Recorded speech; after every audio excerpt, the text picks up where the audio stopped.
कैसे हैं आप सभी लोगों तक यदि मेरी आवाज पहुंच रही हो तो कमेंट में यस लिखें। क्या आप सभी मुझे सुन पा रहे हैं? यदि आप तक मेरी आवाज पहुंच रही हो तो कमेंट में यस लिखें।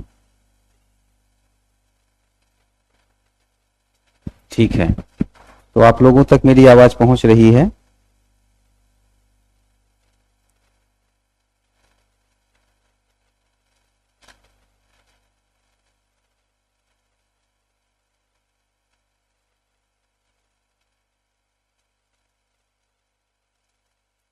लास्ट क्लास में क्या पढ़ रहे थे आप सब? सबसे लास्ट पॉइंट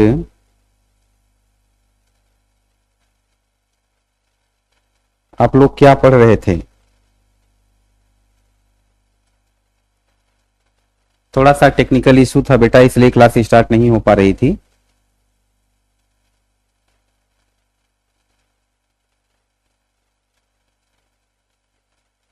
बहुत से लोग मैसेज कर रहे हैं मुझे कि क्लास ऑफ है। नहीं, क्लास ऑफ नहीं है।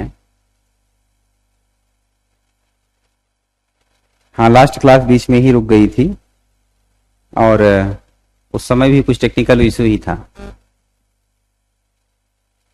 सर आप हमें मध्यकाल में छोड़कर चले गए थे, हमें तो यह भी लग रहा था कि आज भी मध्यकाल में ही रहना पड़ेगा। नहीं, मध्यकाल में नहीं रहना पड़ेगा, आप लोगों को बीच मझधार में नहीं छोड़ने वाला मैं।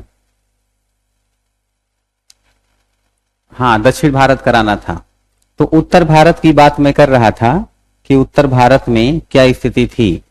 तंत्रवाद का विकास होता रहा था और उसका प्रभाव किस किस धर्म पर पड़ा, ये मैंने आप लोगों को समझाया था। मैंने एक प्रश्न भी दिया था, कुछ लोगों ने उसका उत्तर लिख के भेजा मेरे पास, और मुझे बहुत अच्छा लगा कि जिन लोगों ने उत्तर लिख करके भेजा वो काफी कुछ पढ़ रहे हैं। जो कुछ मैंने पढ़ाया है उसके अलावा भी पढ़ रहे हैं। जैसे किसी ने आंसर लिख के भेजा था, मुझे लगता है पूजा ने भेजा था, और उन्होंने एक लाइन यूज की कि चोलों ने दैत्यों की तरह सोचा और जौहरियों की तरह तराशा स्थापत्य को। अब ये सेंटेंस मैंने नहीं यूज किया था। दरअसल बहुत कुछ होता है किसी भी टॉपिक के अंतर्गत, लेकिन हम लोग जो पढ़ाते हैं वो जो सबसे काम का होता है, और कुछ आपके भरोसे छोड़ते हैं कि एक बुक जो आपको बता दी जाती है कि कुछ उससे आप पढ़ लेंगे। अगर एक साथ सारी चीजें बता दी जाएं तो आपके लिए समझना मुश्किल हो जाता है, इसलिए ये पढ़ाने का तरीका होता है।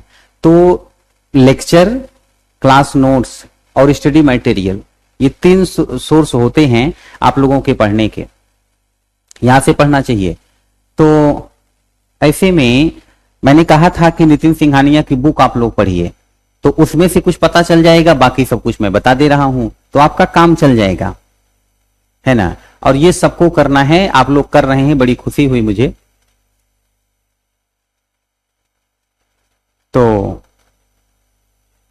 बेटा महाबलीपुरम की चर्चा मैंने की थी और संक्षेप में किया था। महाबलीपुरम के मंदिर जो है पल्लव ने बनवाए थे, तो मैंने चर्चा की थी। नहीं, अभी क्लास स्टार्ट ही हुई है प्रिंस जी। तो चलिए मैं बात करता हूं, हम लोग पूर्व मध्यकाल के धर्म की बात कर रहे थे, और धर्म में अब मुझे चर्चा करनी है दक्षिण भारत की। तो देखिए, इस काल में एक व्यक्ति हुए दक्षिण भारत में जिनका नाम था शंकराचार्य। इनका नाम था शंकराचार्य। इनको हिंदू धर्म का पुनरुद्धारक कहा जाता है।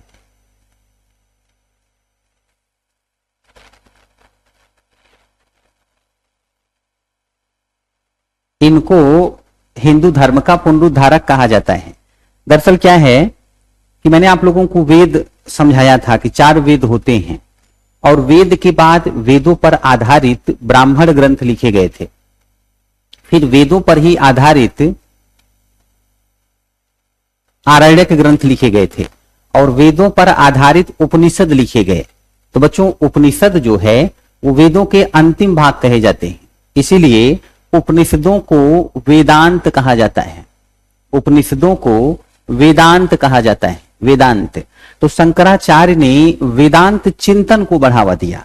कुल मिला जुला के ये समझो कि उपनिषदों का जो चिंतन था, जो उपनिषदों ने कहा था, उसको बढ़ावा दिया शंकराचार्य ने। इससे पहले आप लोग क्या देख रहे थे? भक्तिवाद को बढ़ावा मिल रहा था, तंत्रवाद को बढ़ावा मिल रहा था। लेकिन एक बड़ी समस्या है, तंत्रवाद तब बहुत ज्यादा बढ़ जाता है जब आप अंधविश्वासी हो जाएं, आप किसी पर आंख बंद करके विश्वास करने लग जाएं। जैसे आपसे किसी ने कह दिया कि भाई वहां पर एक तांत्रिक है और वो सांप कितना भी जहरीला हो, किसी को काटा हो तो तांत्रिक सही कर देता है। आपने आंख बंद करके विश्वास कर लिया कि ऐसा होगा। आपने ये जांच पड़ताल नहीं की कि तांत्रिक है तो कितना बड़ा तांत्रिक है। आपने आंख बंद करके विश्वास कर लिया, इसका मतलब है कि आपको भुगतना पड़ जाएगा। आप आधुनिक युग में रहते हैं, साइंस कितना डेवलप कर चुका है, आप लोगों को अच्छे से पता होना चाहिए कि जहर को जहर काटता है तो सांप के काटे हुए को डॉक्टर के पास लेके जाना पड़ता है। पर आप अलर्ट हैं तो समस्या नहीं होती, लेकिन जो अंधविश्वासी होते हैं उनके साथ समस्या हो जाती है, उनके साथ समस्या हो जाती है। मैं आपको बताऊं एक घटना। मेरे एक मित्र थे, तो उनके पड़ोस में चोरी हुई और जिनके यहां चोरी हुई उन्होंने एक तांत्रिक बाबा को पकड़ा और बाबा जी ने बताया कि मेरे मित्र के घर वालों ने ही चोरी की। बाबा इतने मशहूर थे कि वो इतना तक बता देते थे कि किसने चोरी की, चोर ने वस्तुएं कहां रखी हुई हैं, यानी सोना कहां रखा है, पैसा कहां रखा है। तो मैं उस समय ग्रेजुएशन कर रहा था, मुझे ये बात पता चली। मेरे मित्र बहुत परेशान थे कि किसी बाबा ने ऐसे कहा है और हमारे घर वालों पर आरोप लगाए जा रहे हैं। मुझे हंसी आई कि अगर बाबा में इतनी शक्ति होती तो वर्तमान में देखो कितने अपराधियों के ऊपर लाखों का इनाम है, कितने आतंकवादियों के ऊपर कितना बड़ा बड़ा इनाम है। तो बाबा जी ही ना बता दें कि किस जो है रूम में कौन सा आतंकवादी छिपा हुआ है। ओसामा बिन लादेन को ढूंढने में इतने वर्ष क्यों लगते? फिर अमेरिका तो डॉलर से तौल देता फिर बाबा जी को। मैंने कहा ऐसा कैसे हो सकता है? मुझे बड़ा इंटरेस्ट जगा। लंबे समय तक हॉस्टल में पढ़ते पढ़ते उब गया था मैं, तो मुझे लगा कि चल के थोड़ा सा मनोरंजन करता हूं और देखता हूं इन लोगों ने कैसे अपनी दुकान फैला रखी है और कौन लोग हैं जो इतने अंधविश्वासी हैं, जो ऐसे लोगों पर विश्वास करते हैं। मैं आपको बताऊं, मैं गया वहां पर और कुछ और लोगों को साथ में लेकर के गया। जब वहां पहुंचा तो मैंने देखा वहां कम से कम 25-30 फोर व्हीलर खड़ी हुई थी, बहुत भीड़ थी बाबा जी के दरबार में। मैंने अपने मित्र को आइडिया दिया, मैंने कहा एक काम करो, जिनके यहां चोरी हुई है वो भी आज बाबा से प्रश्न करें और आप अपने तरफ से एक किसी को खड़ा कर दो, वो भी प्रश्न करे और दोनों लोग एक ही मुद्दे पर पूछेंगे। आपका पड़ोसी कहेगा कि मेरे घर में चोरी हुई और आप में से कोई कह दे कि हमारे पड़ोसी के घर में चोरी हुई। चोरी की किसने? अगर बाबा ने सेम आंसर दिया तो समझ जाना कि कुछ दम है। और अगर उत्तर देते हैं तो यहीं बैठे बैठे इनसे पूछना कि सोना है कहां। जहां से होगा वहां पुलिस वालों को भेज करके या कुछ करीबियों को भेज करके ढूंढवाया जाएगा, तो अभी सत्यता प्रमाणित हो जाएगी। प्रमाणित हो जाएगी तो दो लोग खड़े हुए बाबा जी से पूछने और बाबा जी ने दोनों को अलग अलग उत्तर दिया। मैंने कहा देख लो इनको क्या पता है, कितने बड़े दूरदर्शी हैं। लेकिन बाबा जी इतने तेज कि कई लोगों को रखते थे सपोर्ट में, कई लोग चिल्लाने लग जाए कि नहीं बाबा जी सही बोल रहे हैं, तुम लोग जो है योजना बना के आए हो, बाबा को गलत सिद्ध करना चाहते हो। फिर बाबा जी पता नहीं क्या क्या तकनीकी यूज करते थे कि मुझे उस घर की कुछ वस्तु ला करके दो, फिर मैं उसको पता नहीं क्या करके दूंगा, जो चोरी किया होगा वो ला करके वस्तुएं रख जाए। तो दुनिया भर का बेवकूफ बनाने का तरीका। कुछ दिन बाद पता चला कि बाबा जी को पुलिस पकड़ करके ले गई। तो कहने का आशय ये है कि अंधविश्वास में मत जीजिए। अंधविश्वास कब होगा? जब आप सोचेंगे नहीं। और उपनिषद क्या सिखाते थे? सोचना सिखाते थे। उपनिषद जो है उन्होंने ही तो कहा था, स्वयं उपनिषदों ने मूर्ति पूजा का खंडन कर दिया था। उपनिषद ही थे जो कहते थे सत्यमेव जयते। उपनिषद ही थे जो कर्मकांड का विरोध करते थे। उपनिषद कहते थे कि यज्ञ एक जर्जर नौका है, ये आपको भवसागर पार नहीं करा सकती। ये जो ब्राह्मण कर्मकांड को बढ़ावा दे रहे थे उससे कुछ नहीं होता। यज्ञ जर्जर नौका है, एक छेद हो जाए नाव में तो डूब जाती है। यज्ञ तो जर्जर नौका है, उसमें छेद ही छेद हैं। वो क्या आपको नदी और सागर और भवसागर पार कराएगी? लेकिन क्या हुआ कि उपनिषद जो है वो लोगों पर बच्चों बहुत अधिक प्रभाव नहीं डाल पाए। मैंने बताया था क्यों। एक तो संस्कृत भाषा में थे और जिस समय उपनिषद लिखे गए उन्होंने धर्म में सुधार का प्रयास किया। उसी समय गौतम बुद्ध महावीर स्वामी ने भी धर्म समाज सुधार का प्रयास किया और उन्होंने लोकल लैंग्वेज में सीधी सीधी बातें कही। तो बौद्ध और जैन धर्म का अधिक प्रसार हुआ।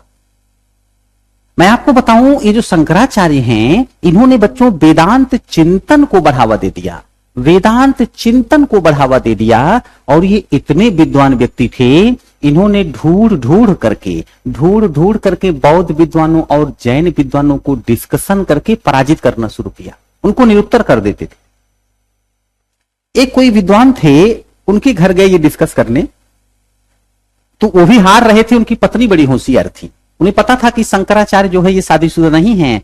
तो उनकी पत्नी ने थोड़ा सा ऐसे पुरुष और महिला के रिलेशन पर बात करनी शुरू कर दी कि इसके बारे में कुछ बताओ। शंकराचार्य चुप हो गए, ये शादीशुदा नहीं थे। कुल मिला जुलाकर इन्होंने बहुत बड़े बड़े विद्वानों को, जो बौद्ध और जैन धर्म के विद्वान थे, उनको परास्त करना शुरू किया। इसीलिए इनको हिंदू धर्म का पुनरुद्धारक कहा जाता है। और इन्होंने क्या किया बच्चों, देखो जो उपनिषद होता है, उपनिषद का यह मानना है कि ब्रह्म और जीव दोनों एक है, ब्रह्म और जीव की एकता मानता है। अब इसमें बहुत डीप में मत जाइएगा, आप लोगों को साधु संत नहीं बनना है ना, अभी पढ़ना है तो काम की चीजें समझो बस। उपनिषद मानता है कि ब्रह्म और जीव एक हैं, और ये जो संसार है ये ब्रह्म की अभिव्यक्ति है, ये ब्रह्म का ही स्वरूप है जो फैला हुआ है। कुछ ऐसे ही जैसे जैन धर्म में वो कहते थे ना महावीर स्वामी की सर्वत्र आत्मा ही आत्मा है, प्रत्येक पदार्थ में आत्मा है, कुछ इस टाइप का। तो वो लोग तो ब्रह्म नहीं मानते थे। यहां उपनिषद ब्रह्म को मानते हैं, और ब्रह्म ने ही पूरी सृष्टि रची है। यहां ब्रह्म से मतलब ब्रह्मा मत समझिएगा, ब्रह्म का मतलब है कि जिन्होंने सृष्टि बनाई है उनको ब्रह्म कहा गया। और क्योंकि उन्होंने सृष्टि बनाई है तो जो कुछ संसार में दिखता है वो ब्रह्म की ही अभिव्यक्ति है। अब जब सब कुछ ब्रह्म ही ब्रह्म है तो बेटो मूर्ति पूजा की क्या आवश्यकता, जिधर देखो उधर ही ब्रह्म है। और सोच करके देखो फिर कर्मकांड की क्या आवश्यकता। और ब्रह्म और जीव दोनों एक ही हैं। अब आप सोच करके देखो, किसी कर्मकांड की कोई आवश्यकता ही नहीं है, सीधा व्यक्ति अपना जो है संबंध ब्रह्म से स्थापित कर रहा है।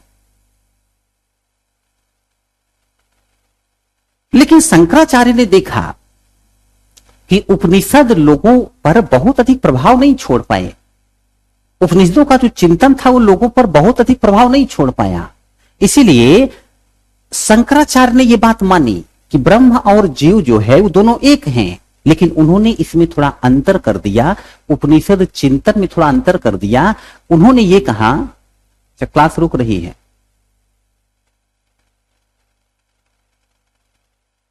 एक बार सभी लोग क्लियर करें, आप लोग मुझे सुन पा रहे हैं?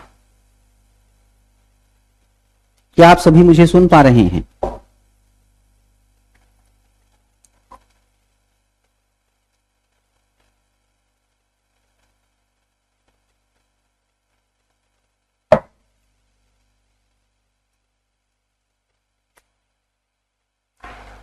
बढ़िया। तो शंकराचार्य का यह मानना था कि जो ब्रह्म है और जो जीव है वो एक है, ठीक है, लेकिन ये जो संसार है ये वास्तविक नहीं है, ये ब्रह्म की अभिव्यक्ति नहीं है, यह संसार माया है। ब्रह्म जो है वो माया की शक्ति से संसार का निर्माण करता है। अब ये माया क्या है? पता नहीं आप में से कितने लोगों ने रामानंद सागर का महाभारत देखा होगा, नहीं भी देखा है तो मैं आपको एक घटना बताता हूं। अर्जुन के पुत्र का नाम था अभिमन्यु, और अभिमन्यु की मृत्यु का कारण बना एक योद्धा नाम था जयद्रथ।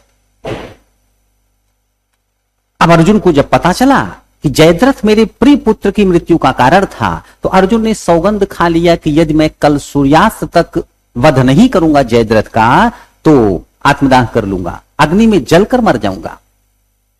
अब एक दिन का टाइम, सामने विशाल कौरवों की सेना, एक से बढ़कर एक योद्धा।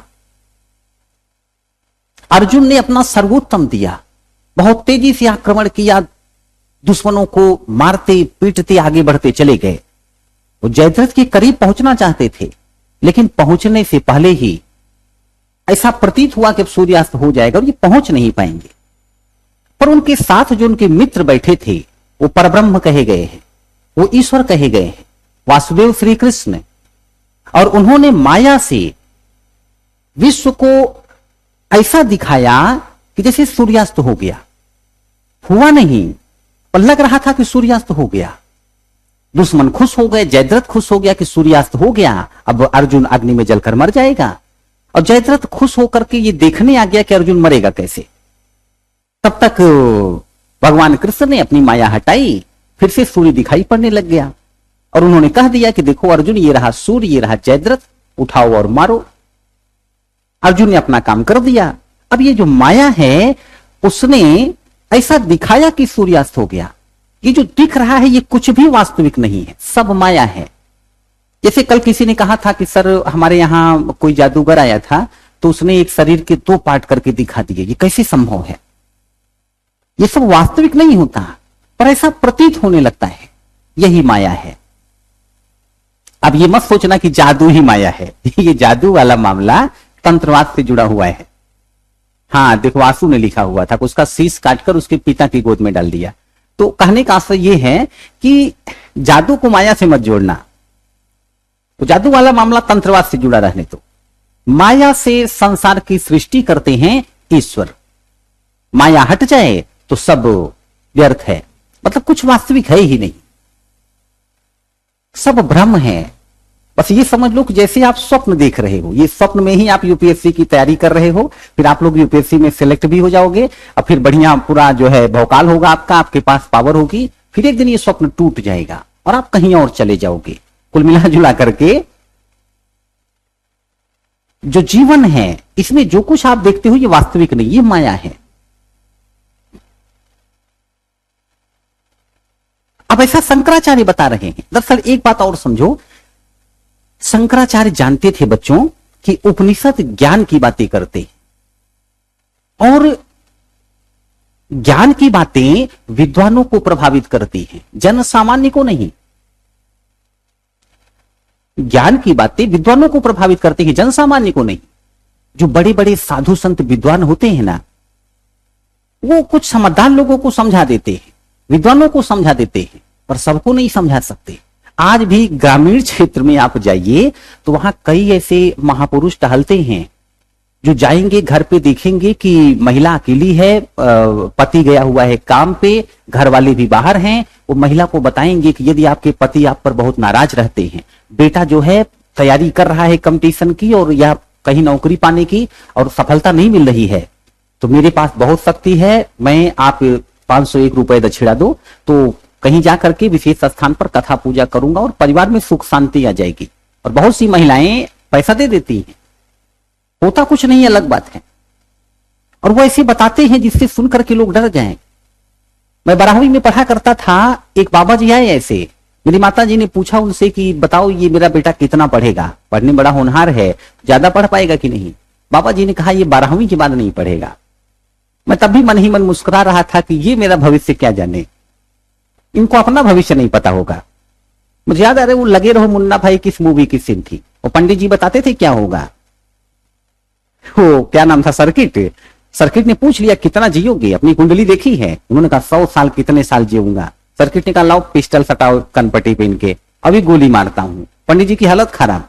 सर्किट बोले जब विश्वास है 100 साल जियोगे तब क्या दिक्कत है। कहने का अर्थ ये है कि ऐसे में उपनिषद जो है वो विद्वानों को तो प्रभावित कर लेते थे पर जनसामान्य को नहीं। और शंकराचार्य ने इसी कारण उपनिषदों से कहीं अलग, उपनिषदों से कहीं अलग मूर्ति पूजा को सपोर्ट कर दिया।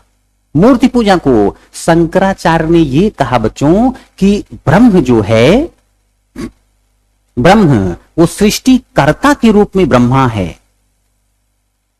पालनकर्ता के रूप में विष्णु हैं और संहारकर्ता के रूप में शिव हैं। अब लीजिए, आप करिए मूर्ति पूजा, भगवान विष्णु की, भगवान शिव की, भगवान ब्रह्मा की। से ब्रह्मा जी की मूर्ति तो एक ही है, एक ही है जो है भारत में। तो पर अब आप मूर्ति पूजा कर सकते हैं। अब सोच करके देखो, हिंदू धर्म में ज्ञानी बनना है तो उपनिषद पढ़ लो और वैसे भी मोक्ष प्राप्त करना है तो मूर्ति पूजा कर लो। शंकराचार्य ने हिंदू धर्म के प्रचार के लिए सन्यासियों का गठन किया। जा जा करके हिंदू धर्म का प्रचार प्रसार करो। और इतना ही नहीं, हिंदुओं को भावनात्मक रूप से एक करने के लिए, उनको जोड़ने के लिए भारत में चारों दिशाओं में 4 मठ की स्थापना की।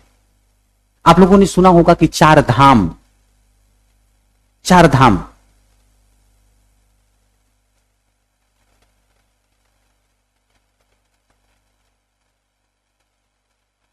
चार धाम, तो 4 धाम में उत्तर में बद्रीनाथ, दक्षिण में श्रृंगेरी, पूर्व में जगन्नाथपुरी और पश्चिम में द्वारिका।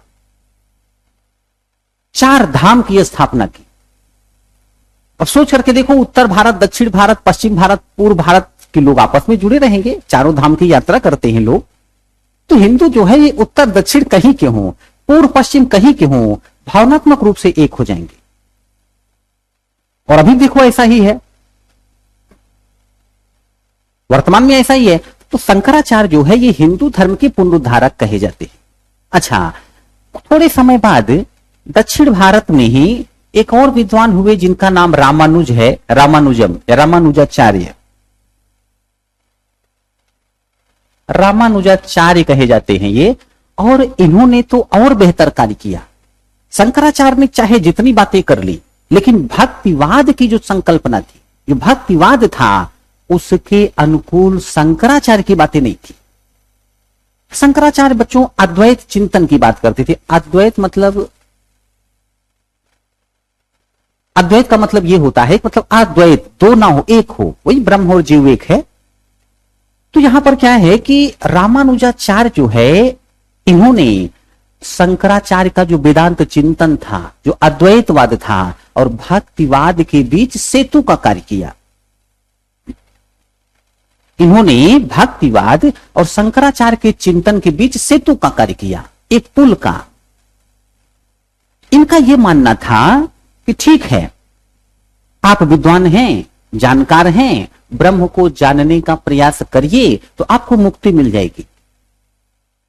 लेकिन इनका यह कहना था कि इतने से मुक्ति नहीं मिलेगी। शंकराचार्य तो यही कहते थे। रामानुजाचार्य का कहना है कि इतने से मुक्ति नहीं मिलेगी, मुक्ति के लिए ईश्वर कृपा का होना आवश्यक है। यदि ईश्वर की कृपा हो गई तो मुक्ति मिल जाएगी। और ईश्वर की कृपा किससे आती है? भक्ति से। हनुमान जी श्री राम जी की भक्ति किया करते थे और चाहते क्या थे बदले में? कि प्रभु कृपा बनाए रखना।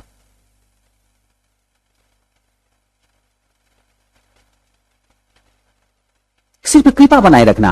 अभी मथुरा वृंदावन गया था मैं जल्दी में, और वहां पर एक गाना बहुत गाया जाता है कि इतनी विनती मेरी है राधा रानी, कृपा बरसाए रखना। कृपा, ईश्वर की कृपा के बिना कुछ नहीं हो सकता। ये जो लोग यूपीएससी का रिजल्ट आने के एक दिन पहले मंदिर में जाकर हाथ जोड़कर खड़े होते हैं ना कि प्रभु कृपा करना, वही कृपा, बिना उसके कुछ नहीं होने वाला। हाँ, माना कि आपकी मेहनत का भी महत्व है, मेहनत का भी महत्व है, लेकिन कई बार जानते हैं क्या होता है? 2 मित्र साथ में इंटरव्यू दें आईएएस का, एक का नंबर मेंस में अधिक है अगले से, लेकिन फाइनल में क्या हुआ? इंटरव्यू में उसका नंबर कम हो गया, अगले का ज्यादा हो गया। और एक मित्र सिलेक्ट हो जाए, एक ना हो, अगला कैसे सिलेक्ट हो गया? उसकी किस्मत उसका साथ दे गई। इसलिए यूपीएससी में कहा जाता है कि 90% हार्ड वर्क और 10% लक, इतने से बात बनती है। पर जब तक 90% हार्ड वर्क नहीं करोगे तब तक किस्मत भी साथ नहीं देगी। तो प्रभु की कृपा के बिना मुक्ति संभव नहीं है, ऐसा मानना है रामानुजाचार्य का। और अब ये भक्तिवाद को बढ़ावा दे रहे हैं, ये भक्तिवाद को बढ़ावा दे रहे हैं। इसलिए इनका जो मत है उसको विशिष्टाद्वैत कहा जाता है।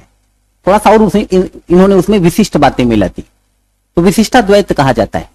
और अभी देखो रामानुजाचार्य काफी चर्चा में है। मुझे लगता है मोदी जी कहीं गए हुए थे साउथ इंडिया में, और किसकी मूर्ति हो, बड़ी विशाल मूर्ति बनी है, मुझे ध्यान नहीं आ रहा बच्चों। आजकल न्यूज़पेपर से थोड़ा दूरी बन गई है मेरी, कुछ ज्यादा ही व्यस्तता हो गई है जिंदगी में। बताइएगा आप लोगों को कौन सी मूर्ति थी? सोने की लग रही थी, सब कुछ उधर गोल्ड गोल्ड लग रहा था। मोदी जी गए थे साउथ इंडिया में ही ना कहीं, किसकी मूर्ति थी वो? कुछ विशेष दिन था अभी उस संत को लेकर, मुझे लगता है रामानुजाचार्य के बारे में ही था। आप लोग क्लियर करिए, आप लोग तो कंप्यूटर हैं, देश दुनिया की खबर रखते हैं।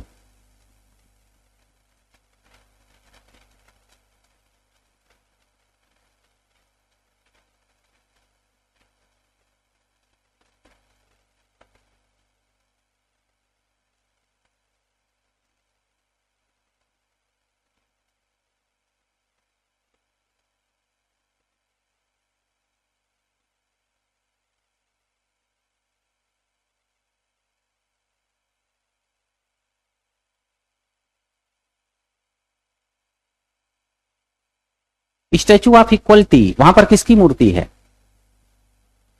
किसकी मूर्ति बनी है? रामानुजाचार्य की ही है।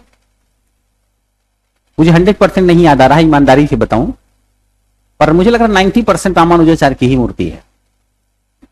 हाँ बिल्कुल, वहां पर गए हुए थे। तो ये रामानुजाचार्य हैं, ये उत्तर और दक्षिण के मध्य बच्चों सेतु का कार्य करेंगे, सेतु का कार्य करेंगे। तो चलिए, ये तो रहा उस समय का धर्म, मतलब पूर्व मध्यकालीन धर्म, है ना। अब हम लोग बात करेंगे मध्यकालीन भारत की, हम लोग बात करेंगे मध्यकालीन भारत की। और आप लोगों को बहुत ध्यान से बातों को समझना है। ये सब कुछ भारत में चल रहा था, पर इसी समय क्या हुआ कि ये जो क्षेत्र आप देख रहे हैं ना इधर, ये सऊदी अरब, इराक, ईरान, ये सब क्षेत्र, बच्चों इतना तो आप जानते ही हैं कि हिंदू धर्म में सभी धर्मों के प्रति सद्भाव की भावना रहती थी, सभी धर्म का सम्मान करने वाले लोग थे। इसीलिए हिंदू धर्म में से बहुत से धर्म और संप्रदाय निकले। कुछ क्लियर नहीं है कि क्या हुआ था, लेकिन हां, सऊदी अरब में जहां से पैगंबर मोहम्मद साहब थे, वहां जब इस्लाम धर्म शुरू होगा तो उससे पहले जो लोग वहां थे वो मूर्ति पूजक थे, वो मूर्ति पूजा करते थे। यहां पर पैगंबर मोहम्मद साहब ने एक नया धर्म शुरू किया था, इस्लाम धर्म। और दरअसल ये जो क्षेत्र है बच्चों, इतना तो आप लोग समझ ही गए होंगे कि जहां के लोग बहुत ज्यादा संपन्न होंगे वहां सुख शांति बनी रहती है। देश के अंदर जैसे रूस को ले लो, जापान को ले लो, है ना, अमेरिका को ले लो।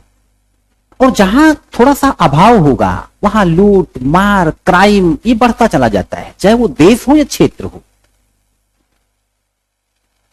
बच्चों भारत तो समृद्ध था, राजा महत्वाकांक्षा में लड़ते थे, वो बात छोड़ दो आप, राजाओं का युद्ध होता रहता था।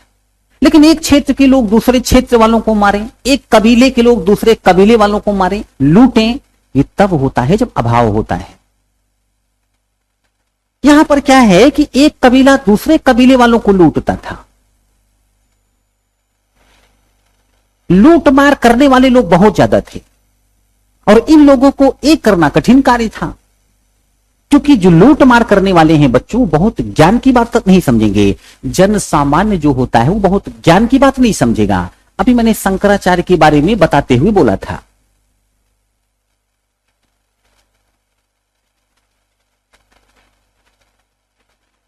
सबनम लिखा सर वहां के हिंदू का कौन सा, बेटा वहां हिंदू ही थे ये कहना कठिन कार्य है।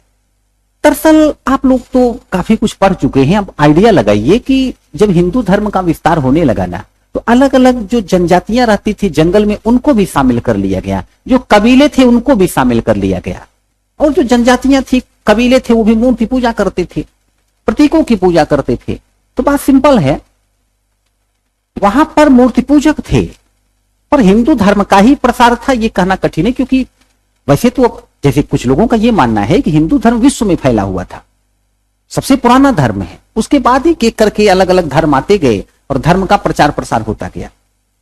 लेकिन अब देखो आज की डेट में जब तक बातें एकदम से सिद्ध ना हो तब तक विद्वान उसे नहीं कहते, प्रोफेसर उसे नहीं कहते, टीचर उसे नहीं कहते। एक समय जो आर्यंस आए थे भारत में, जैसे कि वो विदेशों से आए, इस पर भी मतभेद है, पर फिर भी अब इंद्र, मित्र, वरुण, ना, सत्य, ये जो लोग हैं जहां से आए, ये वह एरिया उधर मध्य एशिया से आर्यंस आए। तो ये सब एरिया जो है बेटा मध्य एशिया, वेस्ट एशिया, यही सब क्षेत्र है। तो खैर अभी इस पर बात नहीं करेंगे। तो यहां पर क्या है कि लोगों को अगर एक करना था, समझाना था, तो धर्म एक अच्छा तरीका था। अब यहां पर जनजातीय टाइप का धर्म था, कबीले रहते थे, तो एकता नहीं थी। लेकिन जब यहां पर इस्लाम धर्म का प्रचार प्रसार शुरू किया पैगंबर मोहम्मद साहब ने, तो पहले तो इन्हीं के जान के पीछे पड़ गए लोग, पर धीरे धीरे इनके फॉलोअर्स बढ़े। पैगंबर मोहम्मद साहब जानते थे कि सिर्फ धर्म का प्रमुख बन के रहूंगा तो लोग मुझे मार देंगे, जीवित रहने के लिए शक्ति का होना आवश्यक है। और पैगंबर मोहम्मद साहब ने सेना बनाई और उन्होंने इस्लामिक राज्य की नींव डाल दी। अब वो साम्राज्य का भी विस्तार करते थे, एक राज्य है तो दूसरा राज्य जीत लो, और धर्म का प्रचार प्रसार भी करते थे। धीरे धीरे इस्लामिक राज्य की सीमा बढ़ने लग गई, इस्लाम धर्म को मानने वालों की संख्या बढ़ने लग गई। अब बाद में जितने भी मुस्लिम शासक, जितने भी लोगों ने इस्लाम धर्म स्वीकार किया, उसमें से बच्चों जो मुस्लिम शासक थे उन्होंने भी ये कंटिन्यू करके रखा कि इस्लामिक इंपायर बढ़ जाए, मुस्लिम साम्राज्य बढ़े और इस्लाम धर्म मानने वालों की संख्या बढ़े। तरीका चाहे जो, मार करके इस्लाम धर्म स्वीकार करवा दो, जोर जबरदस्ती करो, कुछ भी करो, प्रेम से बात बन जाए, पर इस्लाम धर्म का प्रसार करना है, इस्लामिक साम्राज्य का प्रसार करना है। और धीरे धीरे ये जो मुस्लिम शक्तियां हैं इस्लाम धर्म को फैलाती फैलाती बच्चों भारत की सीमा तक पहुंच गई। ये भारत की सीमा तक पहुंच गई। इनको लगता था कि अपने धर्म का प्रसार करना है तो दूसरे के धर्म को मिटाओ,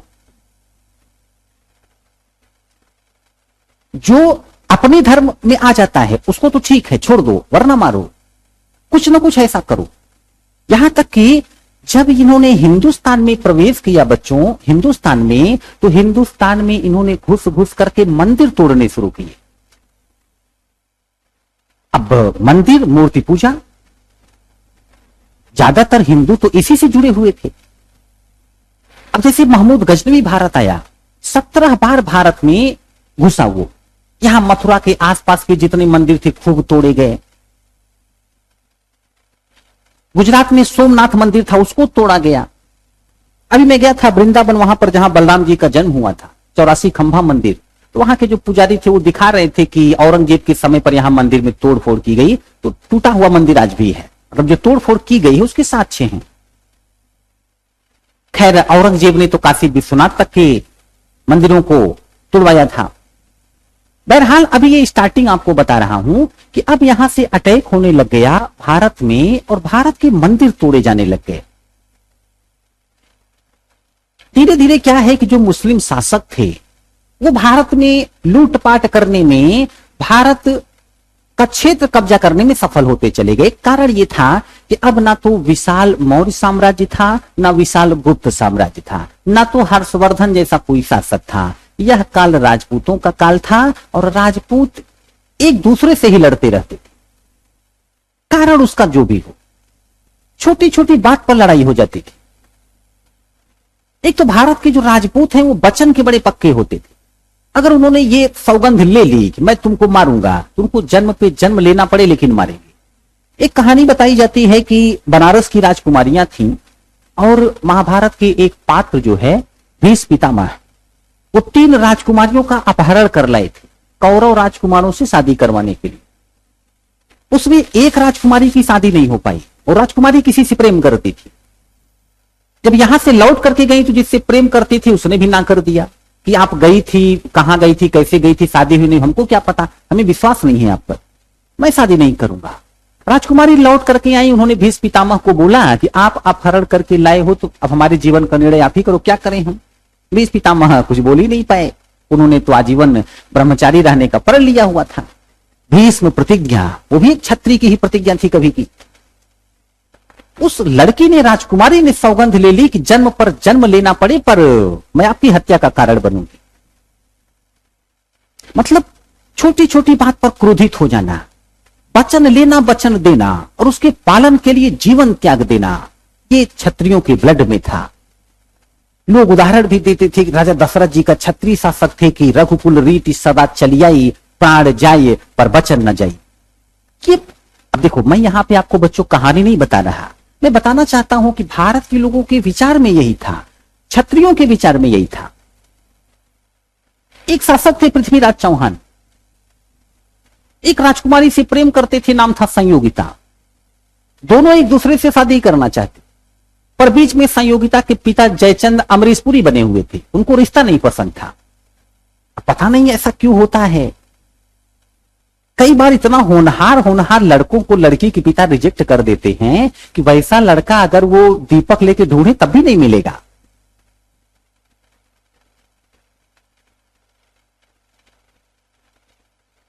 अब पृथ्वीराज चौहान संयोगिता का अपहरण करके लेके चले आए। जयचंद्र बुरा मान गए। दोनों में शत्रुता थी, और दोनों में शत्रुता थी बच्चों, तो उसका लाभ मुस्लिम शासकों ने उठाया। जैसे पृथ्वीराज चौहान की इस दुश्मनी का लाभ उठाया था मोहम्मद गोरी ने।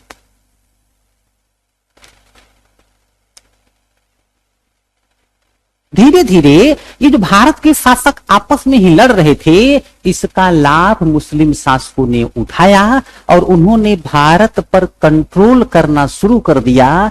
जैसा कि मैंने कहा, इनका उद्देश्य था भारत में साम्राज्य स्थापित करना, और यह भी उद्देश्य था कि इस्लाम धर्म का प्रसार किया जाए। ये लोग क्या करते थे? मंदिर तोड़ते थे। और जब मंदिर तोड़ते थे तो आप लोग तो जानते हैं बच्चों, मंदिर जो है वो खुले स्थान पर बना होता था अक्सर। आज जनसंख्या बहुत ज्यादा है, पहले इतनी जनसंख्या थोड़ी नहीं थी। भारत इतना विशाल देश था, मंदिर खुले स्थान पर बना होता था। ऐसे में मंदिर को तोड़कर, अब जो मुस्लिम शासक भारत में आते थे ना, उनके पास समय की कमी होती थी, तो उनके पास इतना समय नहीं था कि ईंट ऑर्डर करें, वर्कर लाएं और बहुत कुछ यूज करें और फिर मस्जिद बनवा दें उधर। वो क्या करते थे? हिंदू मंदिर तोड़ करके उसी स्थान पर मस्जिद बनवा देते थे। जैसे एक मोहम्मद गोरी का सेनापति था, कुतुबुद्दीन ऐबक नाम था। ऐबक ने यही राजस्थान के अजमेर में एक मंदिर था, वो संस्कृत विद्यालय कहा जाता है। वैसे देखो बच्चों, संस्कृत विद्यालय हो तो धर्म से ही जुड़ा हुआ है, अपने आप में उसको मंदिर समझ लो आप। उसको तोड़ करके 2.5 दिन का झोपड़ा मस्जिद बनवा दिया। यही दिल्ली का मंदिर तोड़ा गया और उसको कुव्वत उल इस्लाम मस्जिद बना दिया गया। आज भी आप वहां पर जाकर टहलिए, वहां की दीवारों पर आपको हिंदू देवी देवताओं के चित्र मिल जाएंगे। आपको तो पता है ना, देवी देवताओं के, पशु पक्षियों के चित्र बनते थे, मूर्तियां बनती थी मंदिरों में। आज भी आप चले जाइए, आपको वो अवशेष देखने को मिलेगा।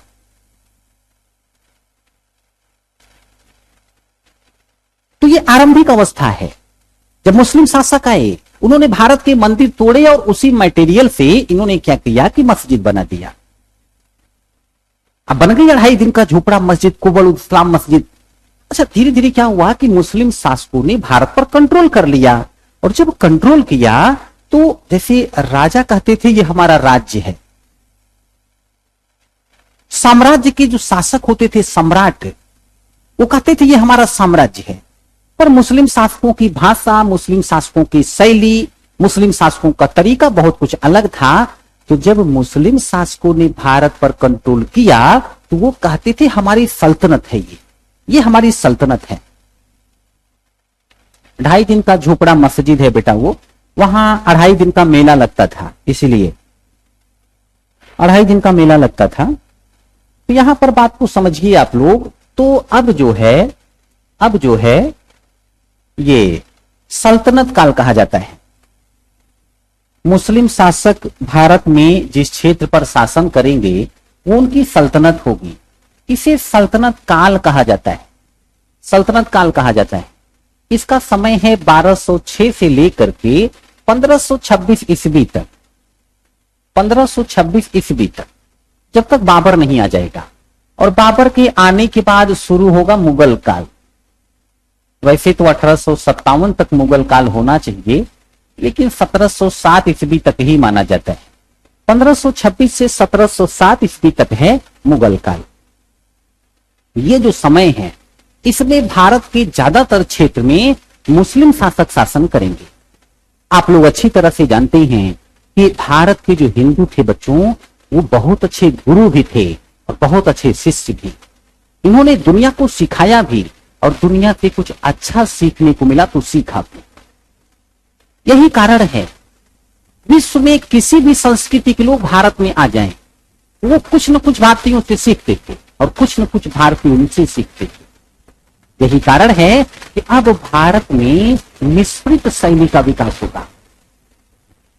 आप लोगों को विभिन्न शैलियों के बीच सामंजस्य देखने को मिलेगा।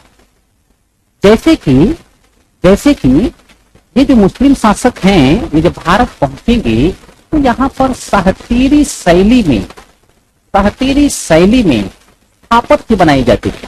सहतीरी शैली मतलब लकड़ी होती थी बड़ी बड़ी, उसको काटा छांटा जाता था, उसी से जो है मंदिर बनाया जाता। वाइस प्रॉब्लम, एक बार सभी लोग क्लियर करें। अभी आवाज जा रही है क्या? अभी आप लोग मुझे सुन पा रहे हैं?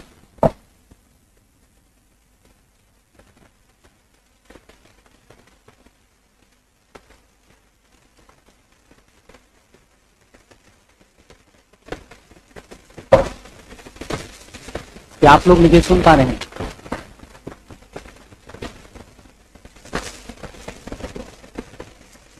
अब बताएं, अभी आवाज क्लियर है?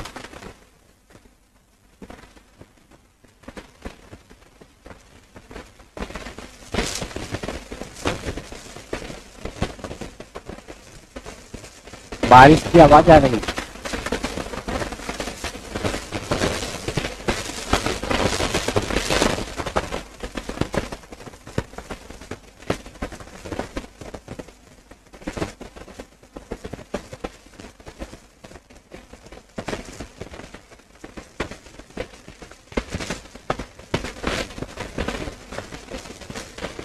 अभी क्या स्थिति है?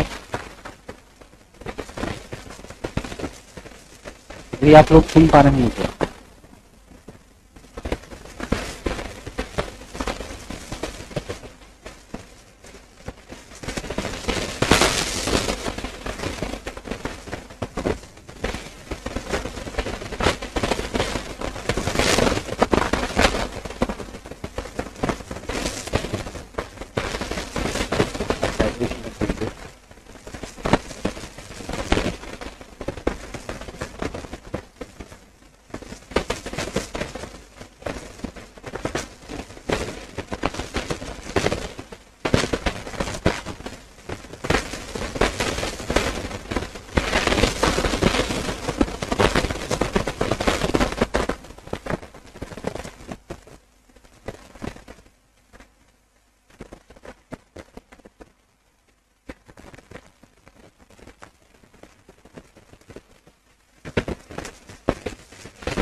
अब बताइए, क्या अभी आप लोग मुझे सुन पा रहे हैं?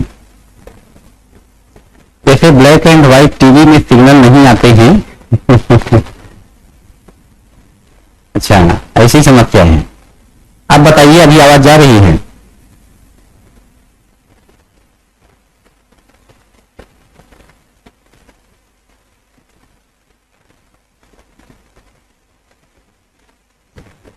आवाज बहुत चेंज हो गई।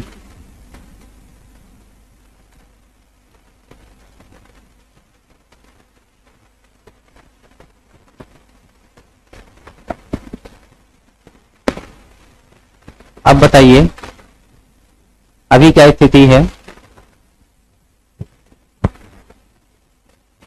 झंझनाहट जैसी आ रही है, मुझे लगता है तो सही होनी चाहिए। अब देखिए,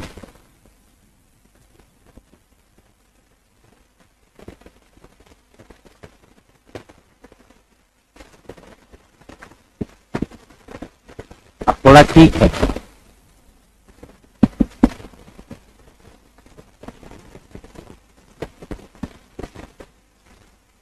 सेम ही है।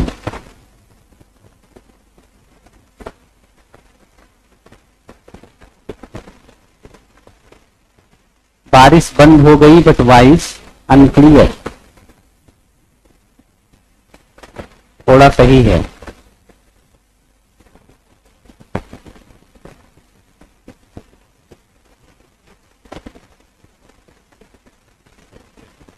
पहले की अपेक्षा ठीक है। चलिए मैं आराम से पढ़ाता हूं।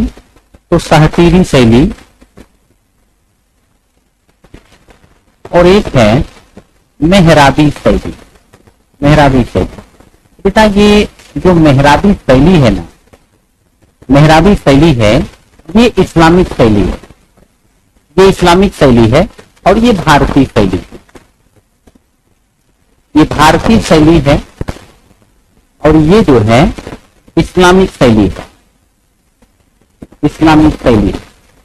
बस ये समझ लीजिए कि अब क्या होगा कि भारतीय शैली और इस्लामिक शैली में सामंजस्य देखने को मिलेगा आपको, और इसको इंडो इस्लामिक शैली कहा जाएगा, इंडो इस्लामिक शैली कहा जाएगा, इंडो इस्लामिक शैली।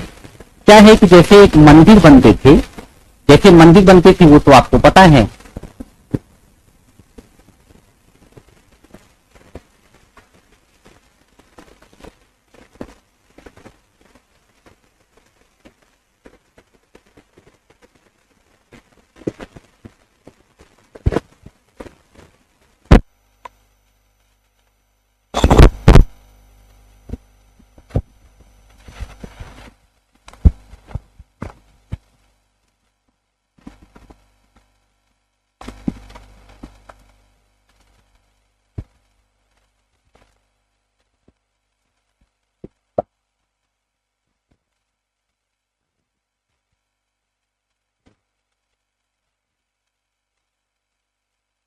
नहीं नहीं बेटा बिल्कुल नहीं सर्वेश जी, कृपया सही करें, आवाज चुभ रही है।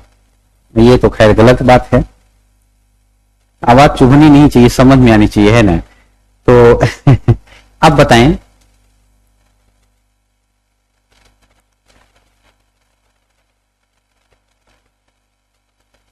अभी ठीक है?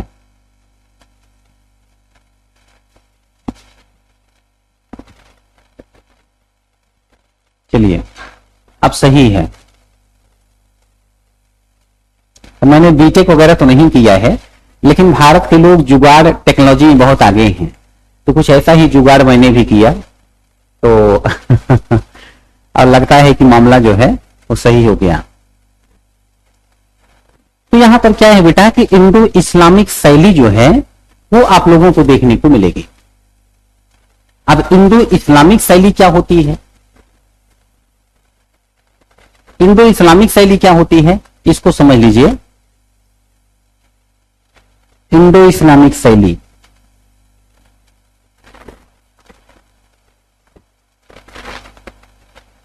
इंडो इस्लामिक शैली, इसका विकास आपको कहां देखने को मिलेगा, तो सल्तनत काल और मुगल काल में। और इसकी विशेषताएं क्या हैं, इसकी विशेषताएं क्या हैं, तो मैं यहां पर लिख रहा हूं इंडो और इस्लामिक, इंडो और इस्लामिक। देखो बेटा इसमें क्या है कि जो इंडो है इसमें सहतेरी शैली, सहतेरी शैली, इसमें स्तंभ, स्तंभ,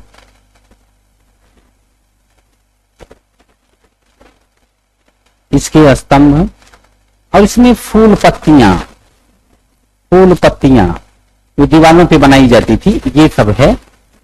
और इस्लामिक शैली में भी आपको यही सब देखने को मिलेगा, फूल पत्तियां देखने को मिलेंगी, फूल पत्तियां देखने को मिलेंगी। इसमें मेहराब देखने को मिलेगा, मेहराब। तो जो मेहराब क्या होता है, मेहराब जो है जैसे गेट के ऊपर,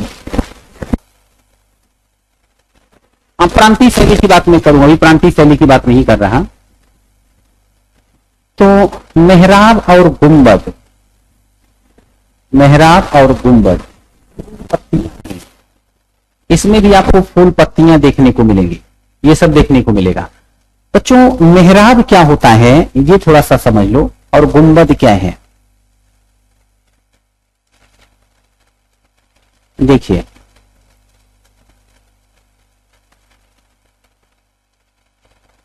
इसमें जो है थोड़ा सा स्पष्ट कम है,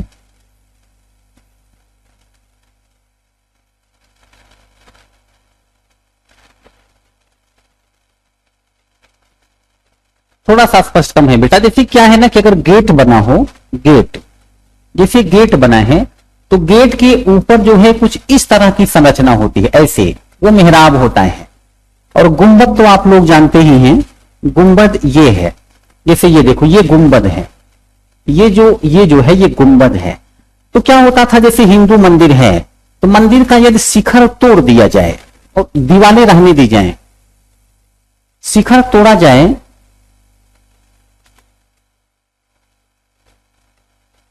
अच्छा आवाज में फिर प्रॉब्लम हो गई।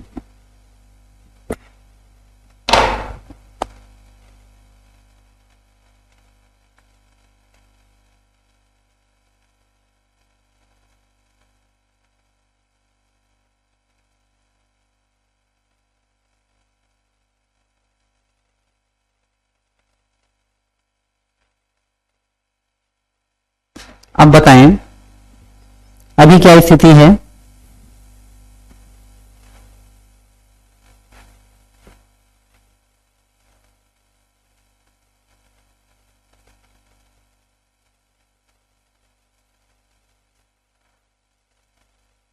आज का मुहूर्त सही नहीं लग रहा। अच्छा नहीं, आज भारत पर आक्रमण हुआ है ना, इसीलिए भारत पर मुस्लिम शासकों का आक्रमण हुआ है, उसी का असर होगा। तो बेटा क्या है, आप कल्पना करिए कि अगर मंदिर के ऊपर का हिस्सा तोड़ा जाए, शिखर, दीवार रहने दो, और उसके ऊपर जो है आप गुंबद बना दो, तो सोचो कितना आसान कार्य है। और एक बात और, ये जो मेहराब और गुंबद आप लोग देख रहे हैं, ये मुस्लिम शासक भारत में लेकर नहीं आए। बहुत पहले मेहराब और गुंबद का प्रयोग रोम में होता था। आप लोगों को कुषाण शासक याद होंगे, वो कनिष्क वगैरह, कुषाण मेहराब और गुंबद शैली भारत में लाए थे। और भारत में इस शैली के मंदिर थे, गुजरात वगैरह में ऐसे मंदिर थे जहां मेहराब और गुंबद था।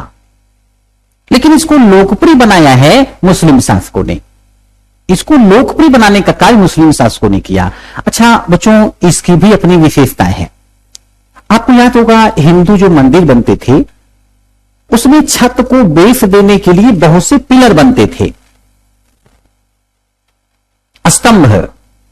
यहां पिलर की आवश्यकता ही नहीं पड़ेगी। अब यहां पर पिलर की आवश्यकता ही नहीं पड़ेगी, दोनों तरफ दीवार बनाई जाए और गुंबद बना दिया जाए। गुंबद, ऐसे में विशाल सभा भवन बनाया जा सकता है बिना भारी संख्या में स्तंभ का प्रयोग किए हुए। इससे जो स्थापत्य है, जो भवन है, उसको भव्यता प्रदान की जा सकती है, विशालता प्रदान की जा सकती है। और देख लो भारत में कितनी बड़ी बड़ी मस्जिद बनाई गई और बड़ी बड़ी भवन बनाए गए इसी शैली में, इंडो इस्लामिक शैली में। इंडो इस्लामिक शैली में बड़े बड़े भवन बनाए जाएंगे, बड़े बड़े गुंबद का निर्माण होगा। बीजापुर के गोल गुंबद का नाम आप लोगों ने सुना होगा, बीजापुर का गोल गुंबद। तो इस तरीके से ये इंडो इस्लामिक शैली है। और बच्चों अब भारत में बहुत से ऐसे शासक होंगे जो इसी शैली में मस्जिद बनाएंगे, भवन बनाएंगे। अब जैसे सल्तनत काल देख लो आप, सल्तनत काल, मैंने अभी अभी कहा कि सल्तनत काल का जो समय है वो है 1206 से लेकर के 1526 ईस्वी तक। बच्चों इस दौरान भारत में कई वंश के लोगों ने शासन किया। जैसे सबसे पहला है गुलाम वंश। गुलाम वंश, इसका समय है 1206 से 1290 ईस्वी तक, गुलाम वंश में। अब गुलाम वंश के कई शासक हुए, इसमें मैं अभी कुतुबुद्दीन ऐबक की चर्चा कर रहा था। इसके बाद गुलाम वंश में ही इल्तुतमिश हुआ है, इल्तुतमिश। और इल्तुतमिश ने बच्चों सुल्तानगढ़ी का मकबरा बनवाया दिल्ली में। मदरसा जहां मुस्लिम बच्चे शिक्षा ग्रहण करते हैं, मुइजुद्दीन गोरी का नाम था, गोरी के नाम पर मदरसा बनवाया। अतारकिन का दरवाजा, बदायूं की जामा मस्जिद, इसी को दिल्ली सल्तनत कहते हैं, इल्तुतमिश ने बनवाया। इसी वंश में हुआ बच्चों बलबन ने लाल महल बनवाया, अपने लिए मकबरा बनवाया, अपने बेटे का नाम का मकबरा बनवाया। यहां तक कि जो बलबन का मकबरा है, ये देखिए, ये है, इसी के बारे में कहा जाता है कि पहली बार इसमें वैज्ञानिक तरीके से गुंबद और मेहराब का प्रयोग हुआ। बच्चों आप लोग बहुत ध्यान से देखिए तो यहां पर आपको कुछ उर्दू में लिखा हुआ दिख रहा होगा। उर्दू में ऐसे मकबरों पर, मस्जिदों की दीवारों पर उर्दू में लिखा जाता था। दरअसल मुस्लिम विद्वान ये मानते थे, इस्लाम धर्म में ये मान्यता है कि प्राणियों का चित्र नहीं बनाया जा सकता। ये मूर्ति पूजा के विरोधी हैं। किसी का मूर्ति, किसी का चित्र नहीं बना सकते, प्राणियों का नहीं। फूल पत्ती बना दो और कुछ बना दो। इसलिए ये लोग दीवार पर सजावट के लिए दीवार पर जो चित्रकारी करते थे वो कुरान लिखते थे दीवारों पर अरबी भाषा में। ये अरबी है, बिल्कुल बेटा अरबी है, अरबी भाषा में।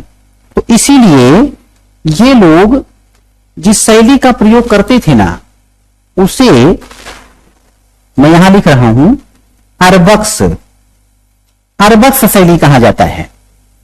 इसे अरबक्स शैली कहा जाता है। तो इस प्रकार क्या है कि ये इस्लामिक जो है स्थापत्य है, इस्लामिक स्थापत्य है। तो ये रहा बलबन का मकबरा, बलबन का मकबरा। तो बलबन का जो मकबरा है इसने बनवाया और भी बहुत कुछ बनवाया है ना। इसके बाद बच्चों जो दूसरा वंश है यहां पर, ये है खिलजी वंश। ये है खिलजी वंश। और खिलजी वंश जो है इसका समय है 1290 से लेकर के 1320 ईस्वी तक। देखो जो कुछ मैं बोल रहा हूं अभी लिखवाऊंगा, अभी लिखवाऊंगा। हाँ बेटा बिल्कुल यही है, रक्त और लौह की नीति अपनाया था। तो खिलजी वंश में बच्चों हुआ है अलाउद्दीन खिलजी, अलाउद्दीन खिलजी। और अलाउद्दीन खिलजी जो है, अलाउद्दीन खिलजी जो है यही दिल्ली में सीरी का नगर, सीरी का शहर, जमैत खाना मस्जिद, हजार सितून मस्जिद, बहुत कुछ बनवाया इसने। अलाई दरवाजा, कुतुब मीनार से दोगुने साइज का मीनार बनवाना चाहता था, बनवा नहीं पाया, मर गया। और इसी मीनार में पहली बार वास्तविक रूप में वैज्ञानिक तरीके से गुंबद और मेहराब का प्रयोग किया गया है। ये देखिए मैंने एक चित्र इसका लिया हुआ था। ये अलाई मीनार है, ये अलाई मीनार बनवा रहे थे भाई साहब। अलाई मीनार कुतुब मीनार से दोगुनी ऊंचाई की, पर बनवा नहीं पाए। तो ये अलाउद्दीन खिलजी हैं। इसके बाद एक जो दूसरा वंश होगा सल्तनत काल में, ये होगा तुगलक वंश। तुगलक वंश समय होगा 1320 से 1414 ईस्वी तक। अभी तक मैं आपको स्थापत्य बता रहा हूं, सल्तनत काल का बच्चों, सल्तनत काल का मैं स्थापत्य बता रहा हूं, बाकी सब सेफ है। स्थापत्य कला। तो तुगलक वंश, तुगलक वंश में गयासुद्दीन तुगलक हुआ, दिल्ली में तुगलकाबाद शहर बनवाया, तुगलकाबाद का किला बनवाया। मोहम्मद बिन तुगलक हुआ, इसने भी बहुत कुछ बनवाया। निजामुद्दीन औलिया का मकबरा बनवाया, स्वयं का मकबरा बनवाया, सतपलाहबाद, बिजाई मंडल, काफी कुछ कार्य किया। इसी वंश का एक था फिरोज शाह तुगलक। फिरोज शाह कोटला का किला यूपी में जौनपुर में अटाला मस्जिद है, उसको इसी ने बनवाया। इसके बाद जो है तुगलक वंश के बाद है सैयद वंश। सैयद वंश 1414 से 1451 ईस्वी। इसमें एक था मुबारक खान, इसमें मुबारक खान का किला, मुबारक खान का शहर बनवाया। इसके बाद है लोदी वंश, लोदी वंश। और लोदी वंश का समय है बच्चों 1451 से 1526 ईस्वी तक। इस वंश के शासकों ने भी काफी कुछ कार्य कराया। इस समय जो मस्जिदें बनी हुई हैं या जो भवन बने हुए हैं वो चार बाग स्टाइल में है। चार बाग का सेंस ये है कि चारों तरफ बाग होगी और बीच में बिल्डिंग, बाग बगीचे लगवाते थे ये लोग। इसी वंश का एक था सिकंदर लोदी, उसके द्वारा जो उद्यान बनाया गया लोदी गार्डन आज भी दिल्ली में है, राष्ट्रपति भवन में है। बड़ा गजब का गार्डन है, वर्ष में एक बार ओपन होता है और आम पब्लिक उसे देखने जाती है। तो सिकंदर लोदी ने आगरा शहर स्थापित किया था, वहीं पर बादलगढ़ का किला बनवाया। तो काफी कुछ कार्य करवाया इन लोगों ने। इस काल का एक व्यक्ति था, वजीर था, मंत्री था, मियां भुआ। उसने मोठ मस्जिद बनवाया, बड़ी गजब की मस्जिद थी वो, मोठ मस्जिद। तो इस काल की अपनी विशेषताएं हैं, इस काल के स्थापत्य की भी अपनी विशेषताएं हैं जो मैं लिखवाऊंगा। तो सल्तनत काल की ये स्थापत्य कला है। पर मैं चाहता हूं कि अब आप लोग थोड़ा सा लिख लीजिए। 1 घंटे हो गए मुझे समझाते हुए, इससे पहले सब कुछ दिमाग से निकलने लगे। थोड़ा सा लिखिए। मैं आपको 2 मिनट देता हूं, कुछ पूछना चाहते हैं?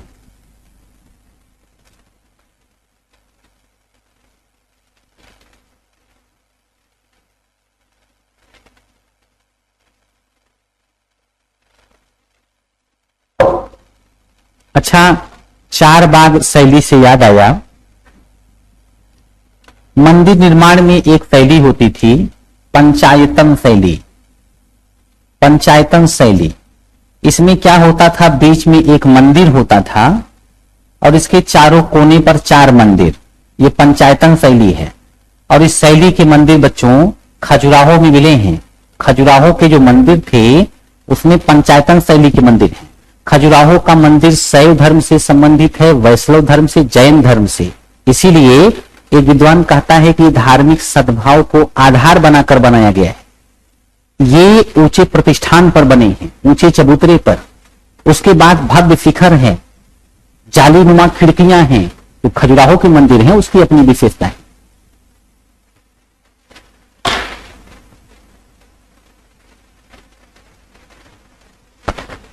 वर्ष में एक बार ओपन होता है, बाकी वो सिर्फ राष्ट्रपति के लिए है।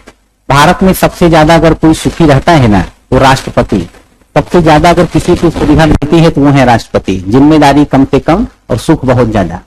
राष्ट्रपति को भारत के राजा की तरह रखा जाता है।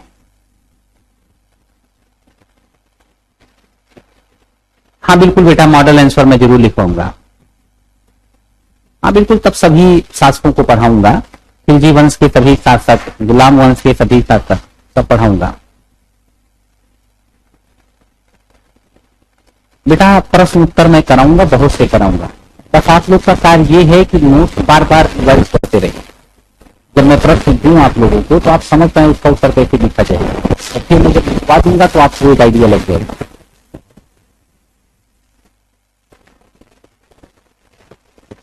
आवाज की दिक्कत कर रही है।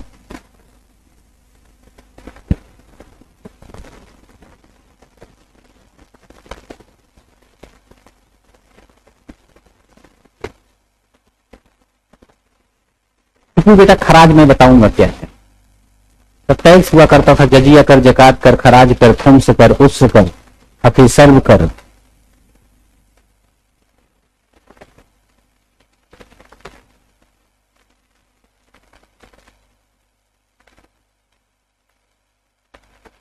आवाज फिर खराब हो गई।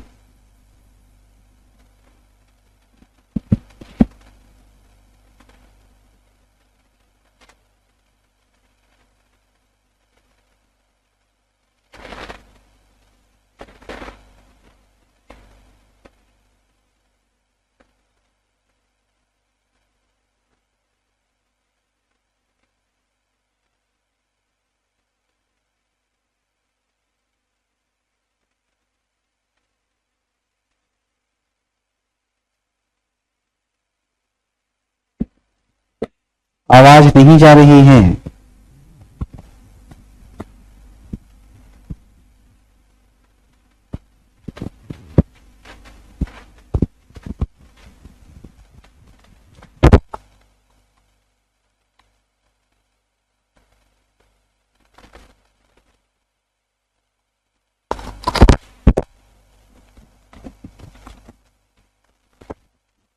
अब बताइए, अब क्या स्थिति है?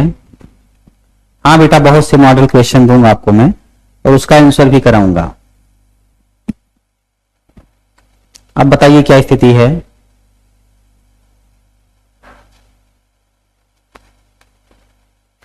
लिखिएगा दक्षिण भारत। लिखिए दक्षिण भारत और फिर इसमें लिखिए शंकराचार्य, लिखिए शंकराचार्य।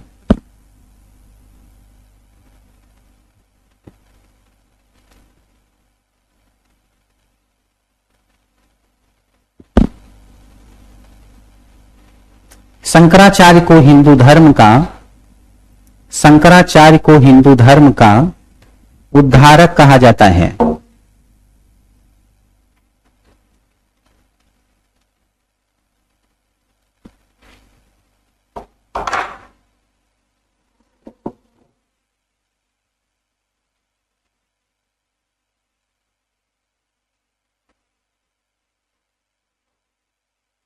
शंकराचार्य को हिंदू धर्म का उद्धारक कहा जाता है। शंकराचार्य ने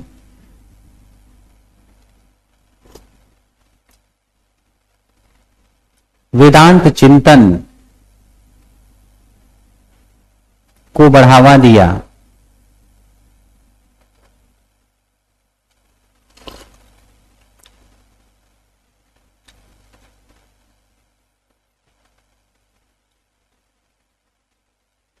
ये अद्वैतवादी कहे जाते थे, ये अद्वैतवादी कहे जाते थे।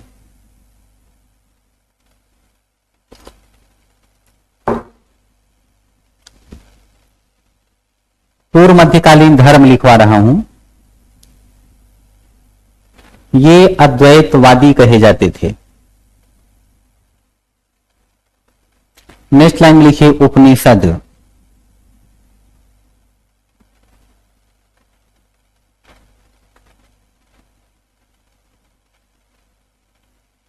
उपनिषद डैश करके ब्रह्म एवं जीव में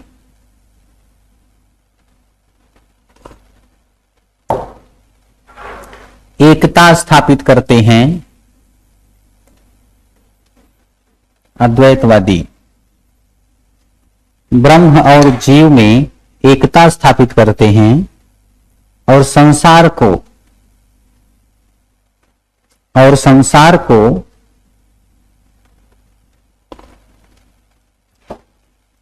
ब्रह्म की अभिव्यक्ति मानते हैं। संसार को ब्रह्म की अभिव्यक्ति मानते हैं।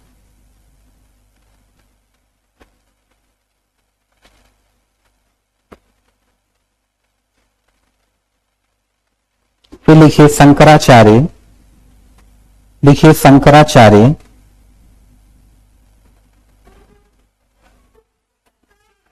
शंकराचार्य और शंकराचार्य में लिखिए ब्रह्म और जीव के मध्य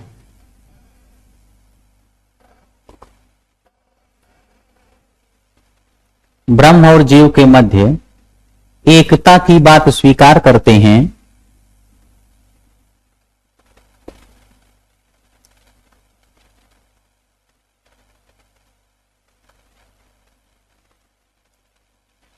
किंतु संसार को वास्तविक नहीं मानते।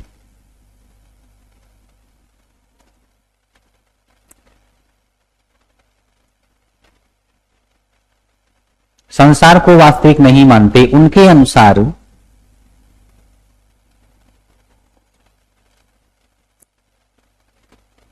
ब्रह्म माया की शक्ति से संसार का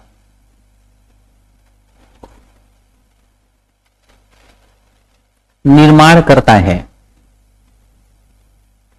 ब्रह्म माया की शक्ति से संसार का निर्माण करता है।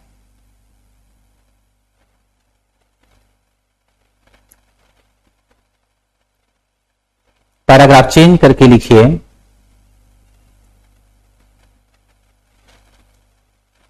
शंकराचार्य जानते थे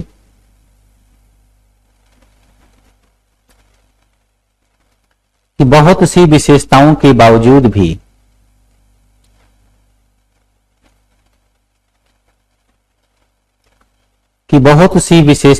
बावजूद भी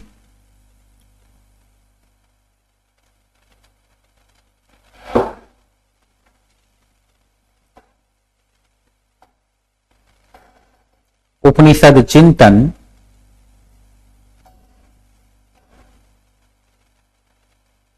जन सामान्य को अपनी ओर जन सामान्य को अपनी ओर आकर्षित नहीं कर सका, अपनी ओर आकर्षित नहीं कर सका।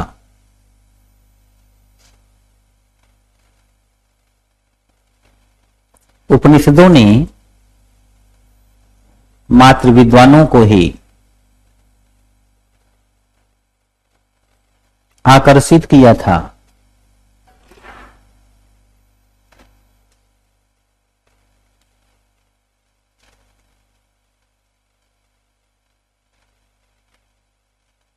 इसलिए शंकराचार्य ने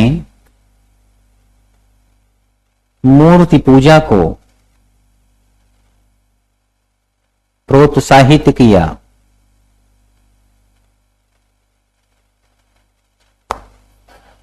शंकराचार्य ने मूर्ति पूजा को प्रोत्साहित किया। उनके अनुसार ब्रह्म ही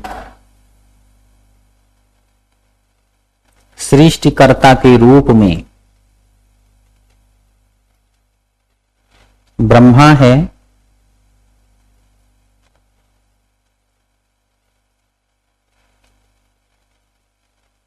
पालनकर्ता के रूप में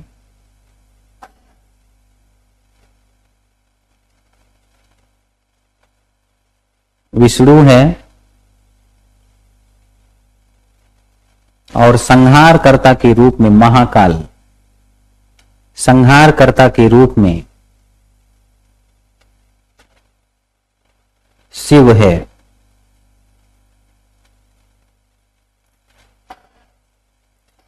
तो कुल मिला जुला के बच्चों, ये जो ब्रह्म की उपासना करने वाले लोग हैं उसमें भी दो टाइप के लोग होते हैं। एक होते हैं निराकारी, एक होते हैं साकार रूप के उपासक। मतलब ब्रह्म का कोई आकार नहीं, निराकार है। तो दूसरे होते हैं कि ब्रह्म साकार रूप ले सकता है, जैसे भगवान कृष्ण का अवतार, भगवान राम का अवतार। एक होते हैं निरंकारी। अभी देखो निरंकारी पंथ है और साकार रूप में जो लोग उपासना करते हैं वो साकार ब्रह्म के उपासक हैं। तो लिखना, शंकराचार्य ने हिंदुओं में भावनात्मक, शंकराचार्य ने हिंदुओं में भावनात्मक एकता स्थापित करने के लिए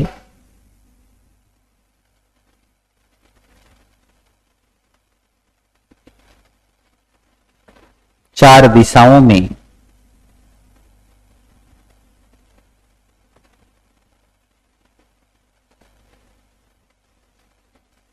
चार मठों की स्थापना की।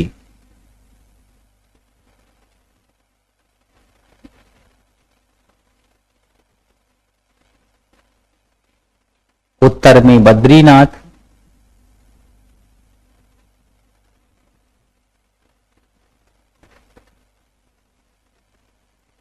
दक्षिण में श्रृंगेरी,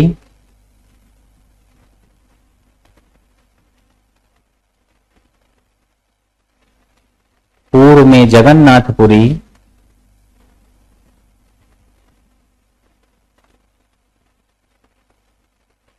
और पश्चिम में द्वारिका।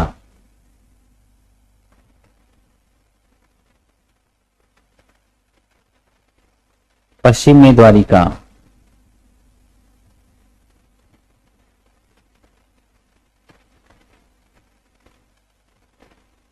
अब हेडिंग डालिए रामानुजाचार्य। रामानुजाचार्य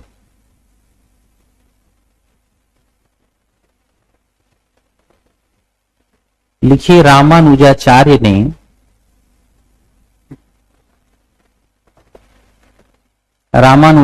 ने वेदांत चिंतन एवं भक्तिवाद के मध्य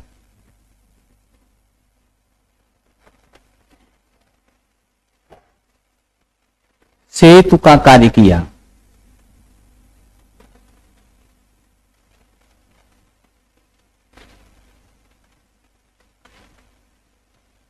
शंकराचार्य का वेदांत चिंतन,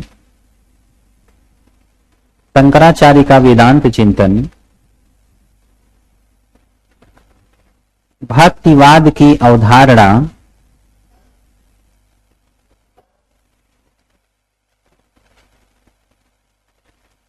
के अनुकूल नहीं था।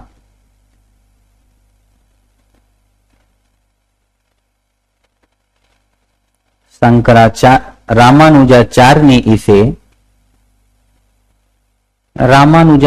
इसे भक्तिवाद के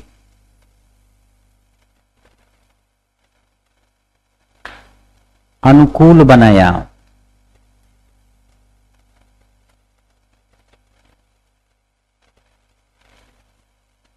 रामानुजाचार्य ने इसे भक्तिवाद के अनुकूल बनाया।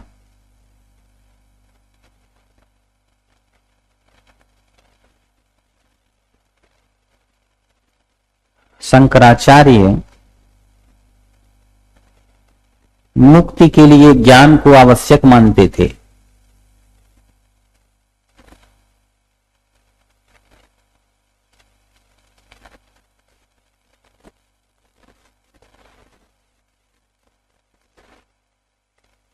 परंतु रामानुजाचार्य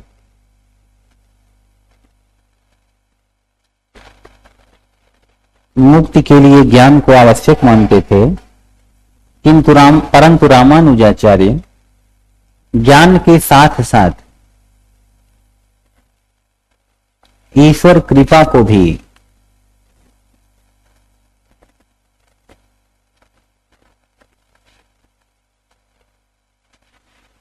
आवश्यक मानते थे।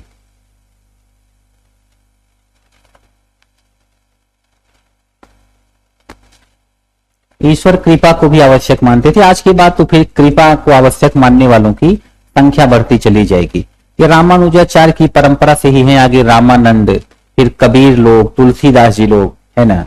तुलसीदास जी की एक लाइन मुझे याद आ रही है, रामचरितमानस में उन्होंने लिखा है कि जा पर कृपा राम कर होई, ता पर कृपा करहि सब कोई।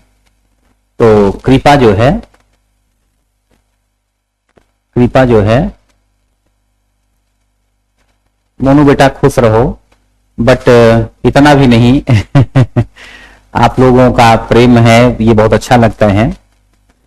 बाकी साधारण इंसान हैं हम लोग, बस आप लोगों के लिए बेहतर करना चाहते हैं, तो आप लोग सामान्य से थोड़ा विशेष बना देते हैं। मोनू जी लिख रहे हैं, सर आप मेरे लिए तो भगवान हैं।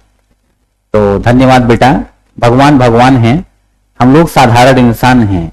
बस हाँ, अपनी शक्तियों का प्रयोग करते हैं तो साधारण से असाधारण हो जाते हैं। मानव अपनी शक्तियों का प्रयोग करे तो बहुत कुछ कर सकता है। सर जी आज क्लास के अंत में गाना सुना दीजिएगा गाना तो सुनाया था आप लोगों को मैंने। हाँ, क्वेश्चन तो दूंगा आप लोगों को। अवधी भाषा में लिखा है बेटा, भोजपुरी में नहीं, अवधी भाषा। भोजपुरी जो है वो पूर्वी उत्तर प्रदेश और बिहार की भाषा है। जहां से मैं हूं वहां अवधी भाषा बोली जाती है। मतलब ये अयोध्या हो गया और इधर जौनपुर, प्रतापगढ़, प्रयागराज, इन सब क्षेत्रों में अवधी भाषा बोली जाती है। आपका ये चित्रकूट वगैरह हो गया। उधर आप जब बनारस से और पूर्व में जाइए तब आपको भोजपुरी गाना सुनने को, भोजपुरी बोली सुनने को मिलेगी। गोरखपुर वगैरह में जाइए तो उधर मिल सकती है। जहां से मैं हूं वहां अवधी भाषा है। तो ऐसे में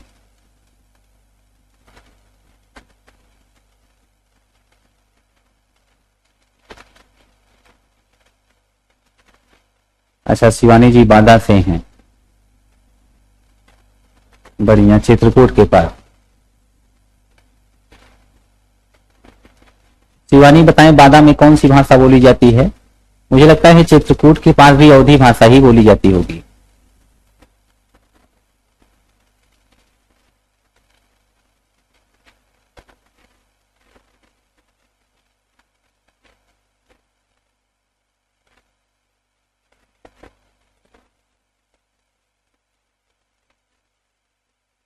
अवधी जो है बांदा चित्रकूट में, हाँ, अवधी बोली जाती है, तो अवधी भाषा। मैंने अपनी वाली बोली कभी सुनाई नहीं। अवधी भाषा बहुत डिफरेंट नहीं होती है। अवधी भाषा जो है, कानपुर की भाषा तो निराली ही है नितेश जी। कानपुर जो है, कानपुरिया भाषा तो थोड़ा अलग ही है, अवधी टाइप की ही।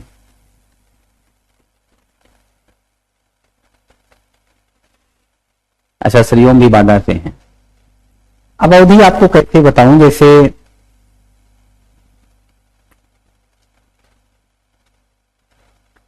अभी मेरा मान के चलिए कि मेरा घर जाने का मन है, तो हमारे यहाँ ऐसे बोलते हैं कि हमारे घरे जाए कि बहुत मन कहत बा, ऐसे बोलते हैं।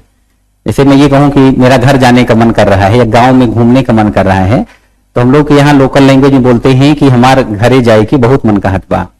बड़ी मीठी भाषा होती है।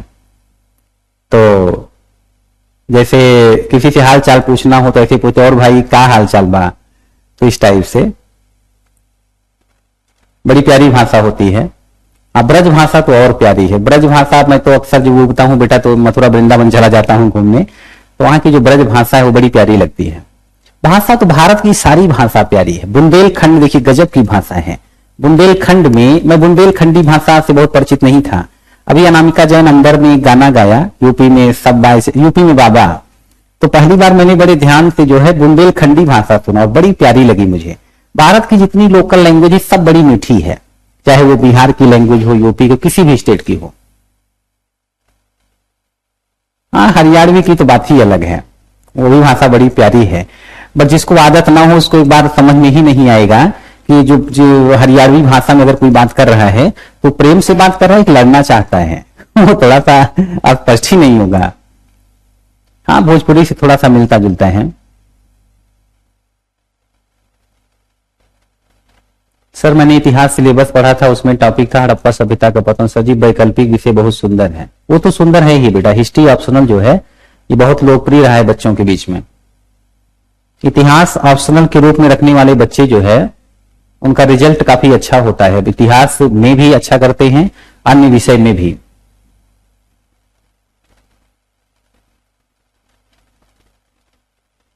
हाँ, भोजपुरी में थोड़ा सा वो होता ना कि आइल रहे गइल रहे, इस टाइप से। तो हम लोग ऐसा नहीं बोलते हैं, आउब जाब बोलते हैं, आवत है जात है या भाई आउब, ऐसे करके। भोजपुरी में क्या होता है कि आइल रहे गइल रहे, मुझे लगता है ऐसे बोला जाता है। हाँ, बिजनौर में बिल्कुल उधर हो सकती है, अवधी भाषा होगी। अवधी भाषा बड़े क्षेत्र में बोली जाती है।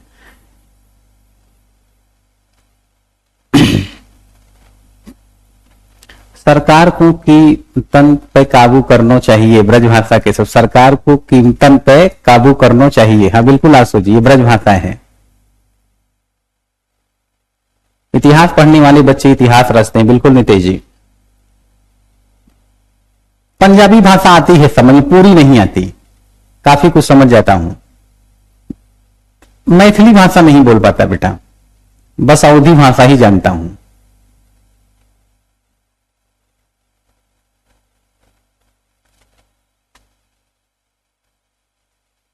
अच्छा, ऑप्शनल का मैं बुक बता दूंगा बेटा, लेकिन क्लास आवश्यक है खुशबू जी, और बहुत ज्यादा फी भी नहीं है। मैं तो सजेस्ट करूंगा कि क्लास अवश्य लीजिए। बिना क्लास के सिर्फ बुक पढ़ने का मतलब जो है कुछ खास निकलेगा नहीं। आप क्लास लेके देखो, फिर पता चलेगा कि ऑप्शनल पढ़ते कैसे हैं। सिर्फ बुक्स से जो है कमांड नहीं होगी इतिहास विषय पर। बहुत कम फी है, अगर लाइव क्लास नहीं कर सकते तो बाद में वीडियोस देख लेना, लेकिन मैं कहूंगा कि ऑप्शनल बैच पढ़ो। फिर आप सिर्फ बुक से बात नहीं बनेगी, पढ़ना तो पड़ेगा ही। फिर बाद में सोचोगे कि अब क्लास ले लेते हैं, तब तक थोड़ी लेट हो जाएगी। तो हाँ बिल्कुल रुपेश जी, रहुआ कौन टॉपिक पर बात कर रहा है बानी। चलिए फिर आगे बढ़ते हैं, आगे बढ़ते हैं। क्या लिख रहे थे आप लोग?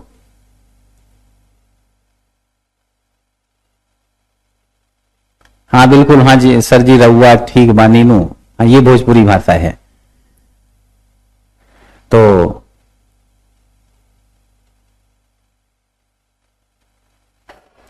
टाइम वही होगा बेटा, 6:30 बजे से ही, 6:30 से 8:30। वो 14 तारीख से ऑप्शनल बैच स्टार्ट हो रही है। तो चलिए थोड़ा सा लिखिए। आप लोग लिख रहे थे रामानुजाचार्य, नोट करके लिखिए, जरा सा नोट करके लिखिए। खजुराहो मंदिर, थैंक यू बेटा अमित। लिखना खजुराहो मंदिर।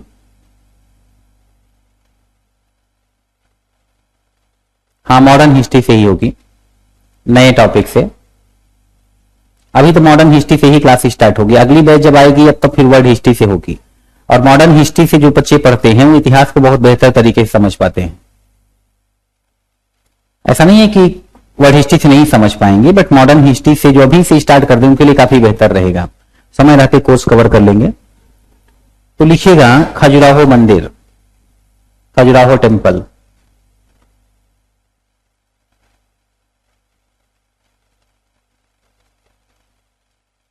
इसमें लिखिए विशेषता, नोट करके विशेषताएं लिखिए। खजुराहो मंदिर शैव धर्म, शैव धर्म। बेटा सब नंबर सर्किल वाइज चलती रहती है क्लास। जैसे आर्ट एंड कल्चर पढ़ा रहा हूं तो वहां से जो बच्चे जुड़े, फिर वर्ल्ड हिस्ट्री, फिर मॉडर्न हिस्ट्री, क्योंकि वर्ष भर हम लोग ऐसे पढ़ाते रहते हैं। आप यहां भी देखिए टीचर्स का टाइम फिक्स है और वो साल भर लाइव क्लास पढ़ाते रहते हैं। तो आप लोग लाइव भी देखते हैं और वीडियोज भी देख पाते हैं, तो आप लोगों को हर प्रकार की सुविधा दी गई। तो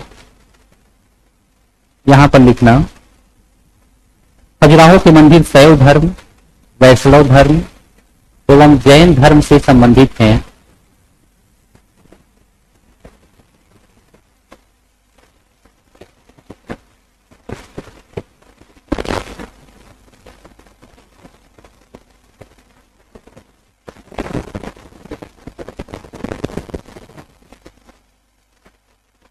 इसीलिए कुछ विद्वानों का मानना है खजुराहो के मंदिर शैव धर्म, वैष्णव धर्म एवं जैन धर्म से संबंधित हैं। इसीलिए कुछ विद्वानों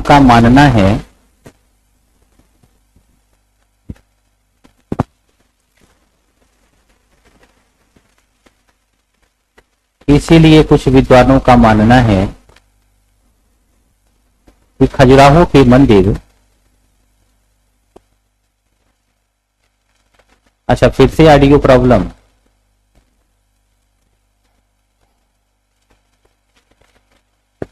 फिर से ऑडियो प्रॉब्लम।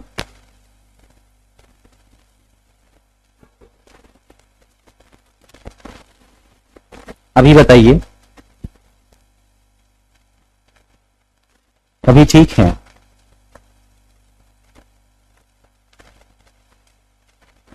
क्या अभी आप लोग मुझे सुन पा रहे हैं? ठीक है, लिखिए। इसीलिए कुछ विद्वानों का मानना है कि खजुराहो के मंदिर धार्मिक सद्भाव को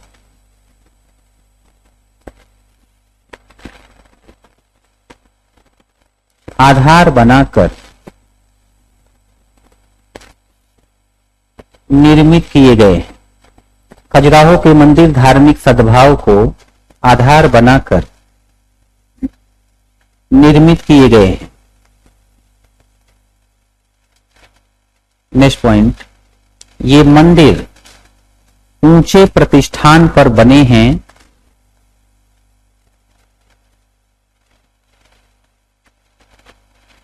ये मंदिर ऊंचे प्रतिष्ठान पर बने हैं। इनके ऊपर भव्य शिखर, इनके ऊपर भव्य शिखर का निर्माण हुआ है।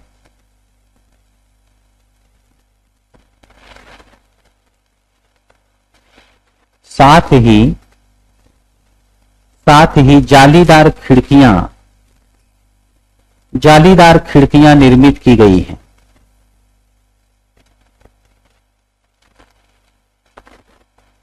खजुराहो के मंदिर बलुआ पत्थर से बने हैं।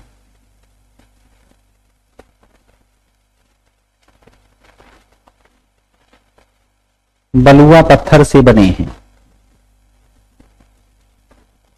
खजुराहो के मंदिर पंचायतन शैली में हैं,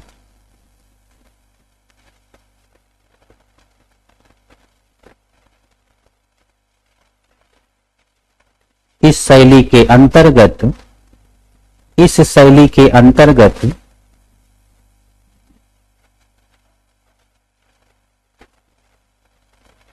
मध्य में मुख्य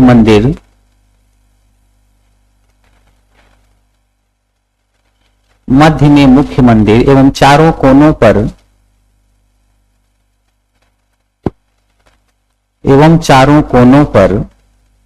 4 अन्य मंदिरों का निर्माण किया जाता है। 4 अन्य मंदिरों का निर्माण किया जाता है।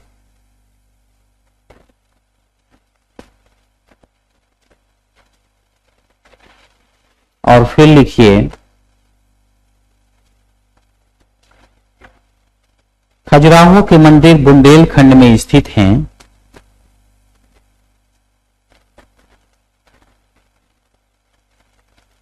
खजुराहो के मंदिर बुंदेलखंड में स्थित हैं,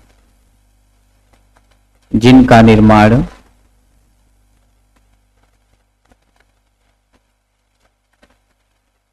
चंदेल शासकों ने, खजुराहो के मंदिर बुंदेलखंड में स्थित हैं, जिनका निर्माण चंदेल शासकों ने कराया था।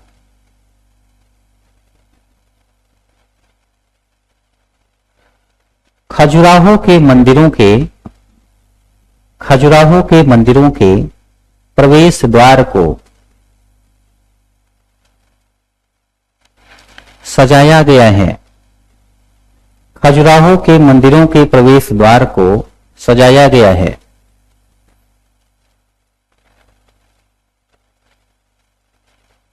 प्रवेश द्वार को सजाया गया है।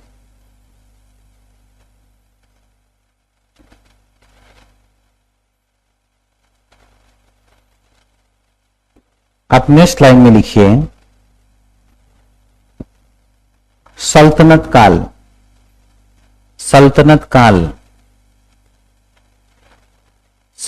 कालीन लिखिए, सल्तनत कालीन कला एवं संस्कृति। सल्तनत कालीन कला एवं संस्कृति।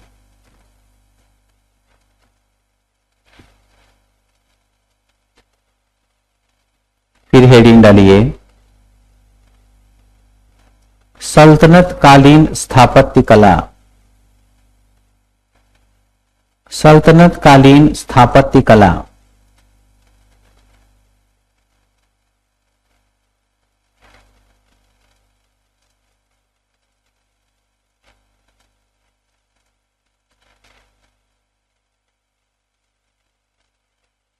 सल्तनत कालीन स्थापत्य कला, इसमें लिखिए, इस काल में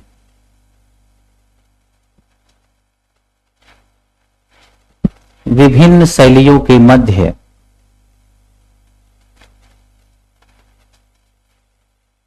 सामंजस्य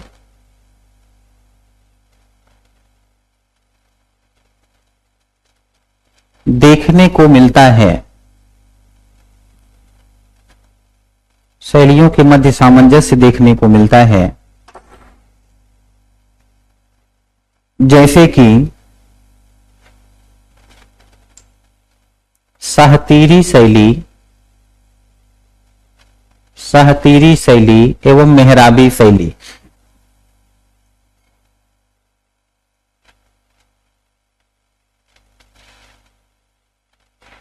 और भारतीय शैली एवं इस्लामिक शैली।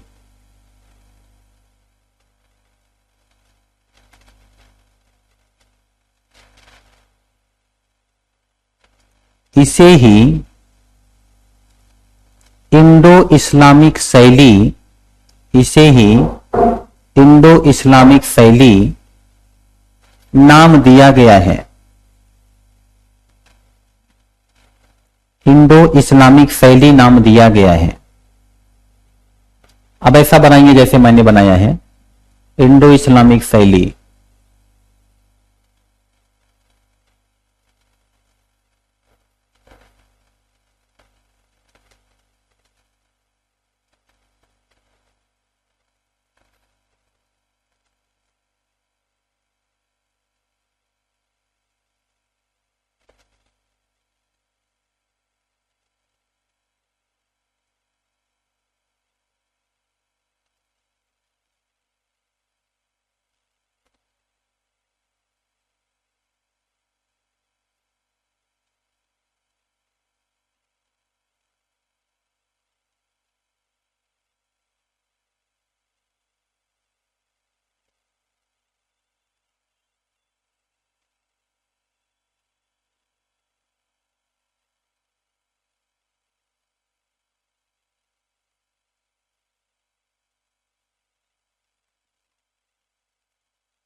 ये पूरा नोट कर लीजिए।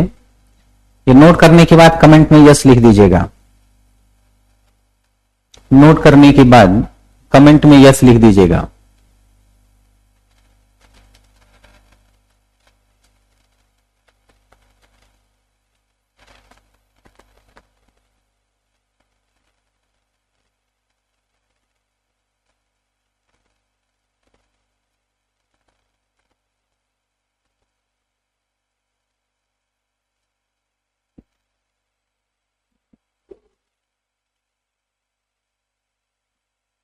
तो सबने नोट कर लिया। अब लिखिए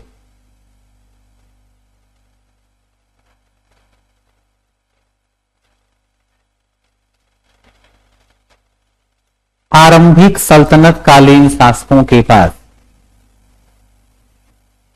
आरंभिक सल्तनत कालीन शासकों के पास वक्त की कमी थी।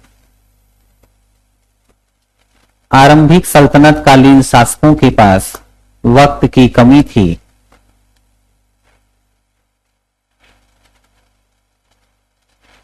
अतः उन्होंने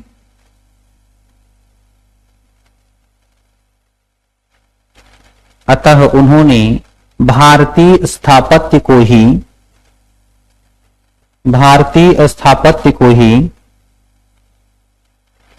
इस्लामिक स्थापत्य में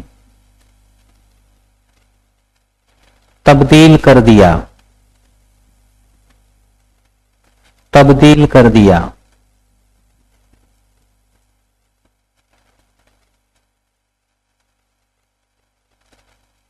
क्योंकि मंदिर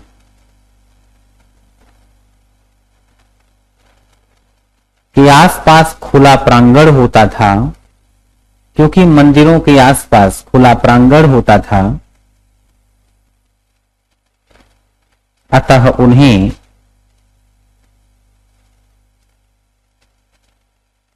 इस्लामिक स्थापत्य में तब्दील करने में कठिनाई नहीं हुई।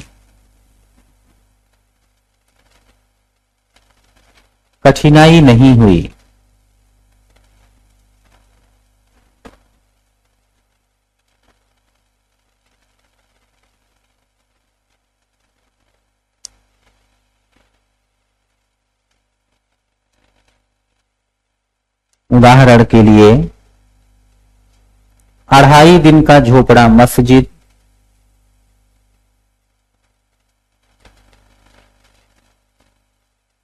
ब्रैकेट में अजमेर, 2.5 दिन का झोपड़ा मस्जिद अतः उन्हें इस्लामिक स्थापत्य में तब्दील करने में कठिनाई नहीं हुई।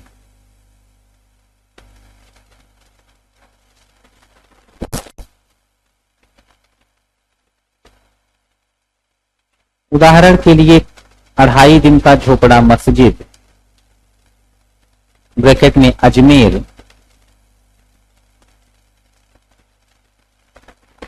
एवं कुव्वत उल इस्लाम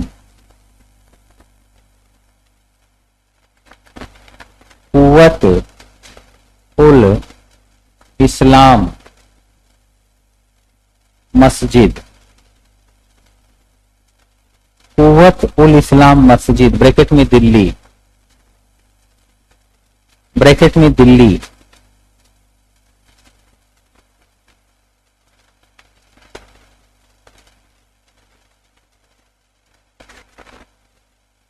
फिर लिखना 3 दिन ही कर देते, लिखने में परेशानी हो रही है। आप सोचिए जिस समय आक्रमण हुआ था उस समय लोगों को कितनी परेशानी हुई होगी। बड़ी भयंकर बर्बरता दिखाते थे ये शासक भारत में आकर।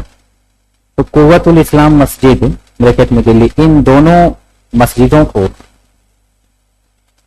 कुतुबुद्दीन ऐबक ने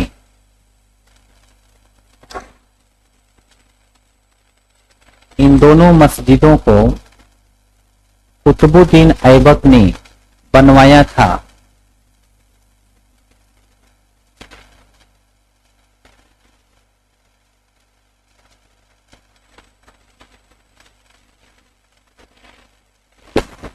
शनिवार को क्लास होनी तो नहीं चाहिए बेटा, अगर होगी तो आपको इन्फॉर्म किया जाएगा, मुझे नहीं लगता कि होगी।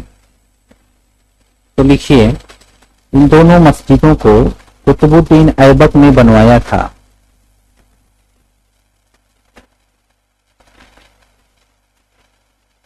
फिर लिखिए नेक्स्ट लाइन में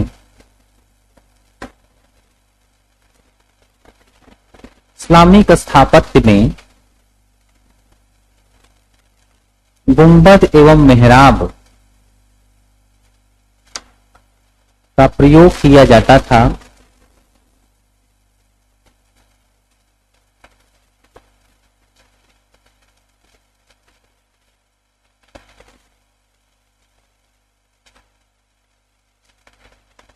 गुंबदों एवं मेहराबों के प्रयोग से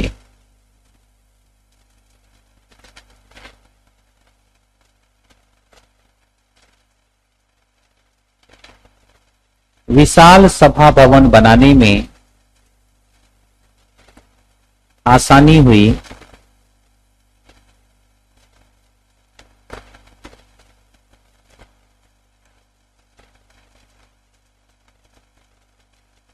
इनके प्रयोग से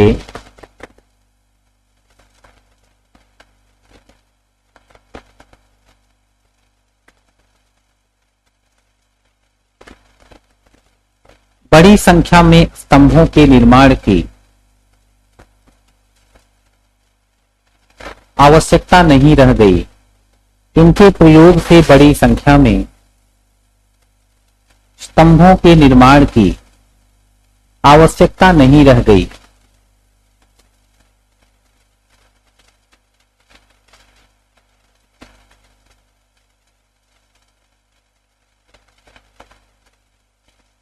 और भवनों को भव्य एवं विशाल बनाया जा सका।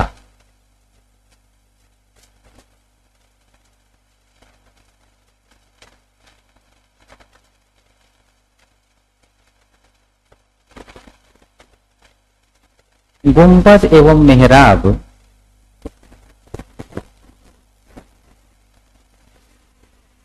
भारत में मुस्लिम शासकों की देन नहीं है।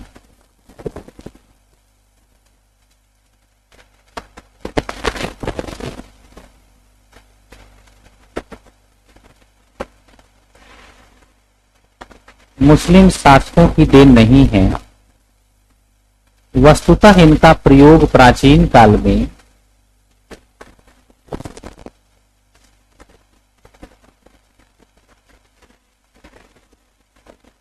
रोम में होता था।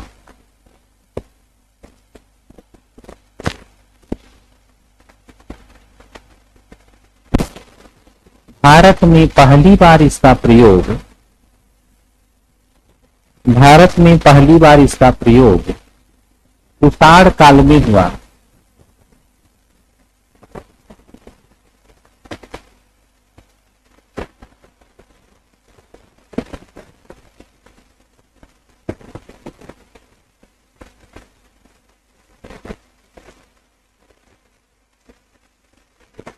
भारत में पहली बार इसका प्रयोग कुषाण काल में हुआ।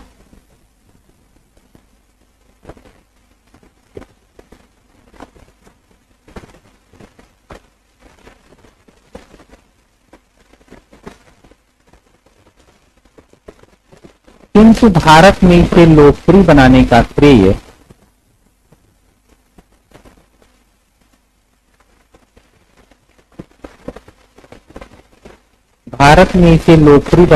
श्रेय तुर्क शासकों को प्राप्त है। कुषाण काल में हुआ। भारत में इसे लोकप्रिय बनाने का श्रेय तुर्क शासकों को प्राप्त है। बिल्कुल सर्वेश जी, फायदा तो होता ही है।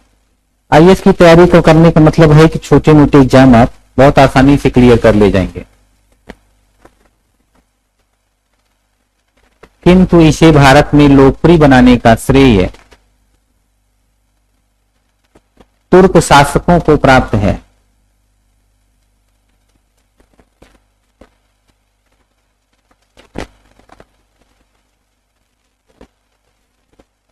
मेरी वॉइस क्लियर नहीं आ रही?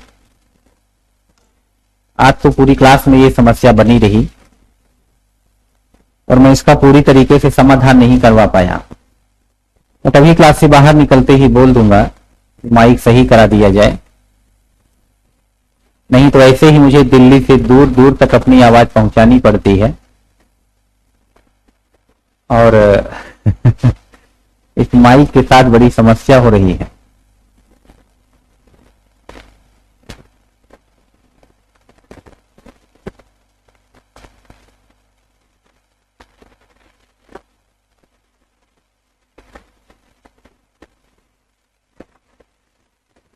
इस टॉपिक में थोड़ा और पढ़ा लूं खुशबू बेटा, फिर प्रश्न दे दूंगा। नहीं पूजा बेटा, मैंने बताया, बात नहीं बनी तब जुगाड़ किया। क्लास के बीच में कुछ करवाना कठिन हो जाता है। हाँ, ऑप्शनल में सही करवाना पड़ेगा, नहीं तो दूसरे स्टूडियो से क्लास ले लूंगा यदि पॉसिबल हुआ तो। बिल्कुल बेटा, अभी भी तुर्क हैं, क्यों नहीं है। अच्छा, स्टूडेंट दिल्ली चलो का नारा लगा देंगे।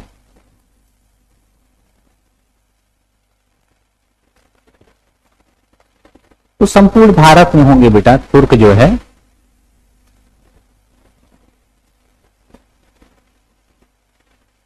अब क्लास आप ही है, कुछ कंफ्यूजन हो तो पूछ सकते हैं। अब कुछ पढ़ाऊंगा नहीं, कोई प्रश्न हो तो बताएं।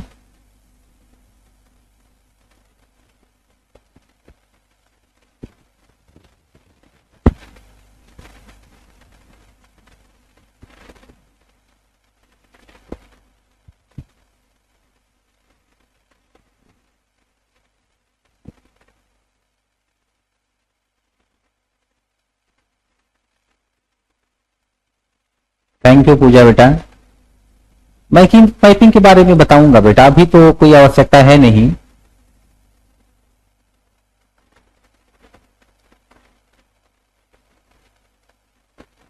उपनिषद कहते थे वेदों के अंतिम भाग को, इन्हें वेदांत भी कहा गया है। उपनिषद का मतलब होता है, उप के मतलब समीप, नि मतलब निष्ठा पूर्वक, सद मतलब बैठना। तो गुरु के समीप निष्ठा पूर्वक बैठ करके जो लिखे पढ़े गए वो उपनिषद हैं। अच्छा ठीक है बेटा दीपक, मैं बता दूंगा, बिल्कुल बताऊंगा। सौरभ लिख रहे हैं प्रॉब्लम यह है कि आपके पढ़ाने के बाद कोई कंफ्यूजन ही नहीं रहती। धन्यवाद बेटा। साइड में एक बुक आप लोग पढ़ते रहिए, थोड़ा सा अपनी जानकारी को इंप्रूव करिए। हाँ, ऑफलाइन क्लास मुखर्जी नगर में कराई जाती है, अभी तो सब कुछ बंद ही था, फिर ओपन होना शुरू हुआ है। तो चलिए आज के लेक्चर में यहीं तक, मुलाकात होगी नेक्स्ट लेक्चर में। बहुत बहुत धन्यवाद।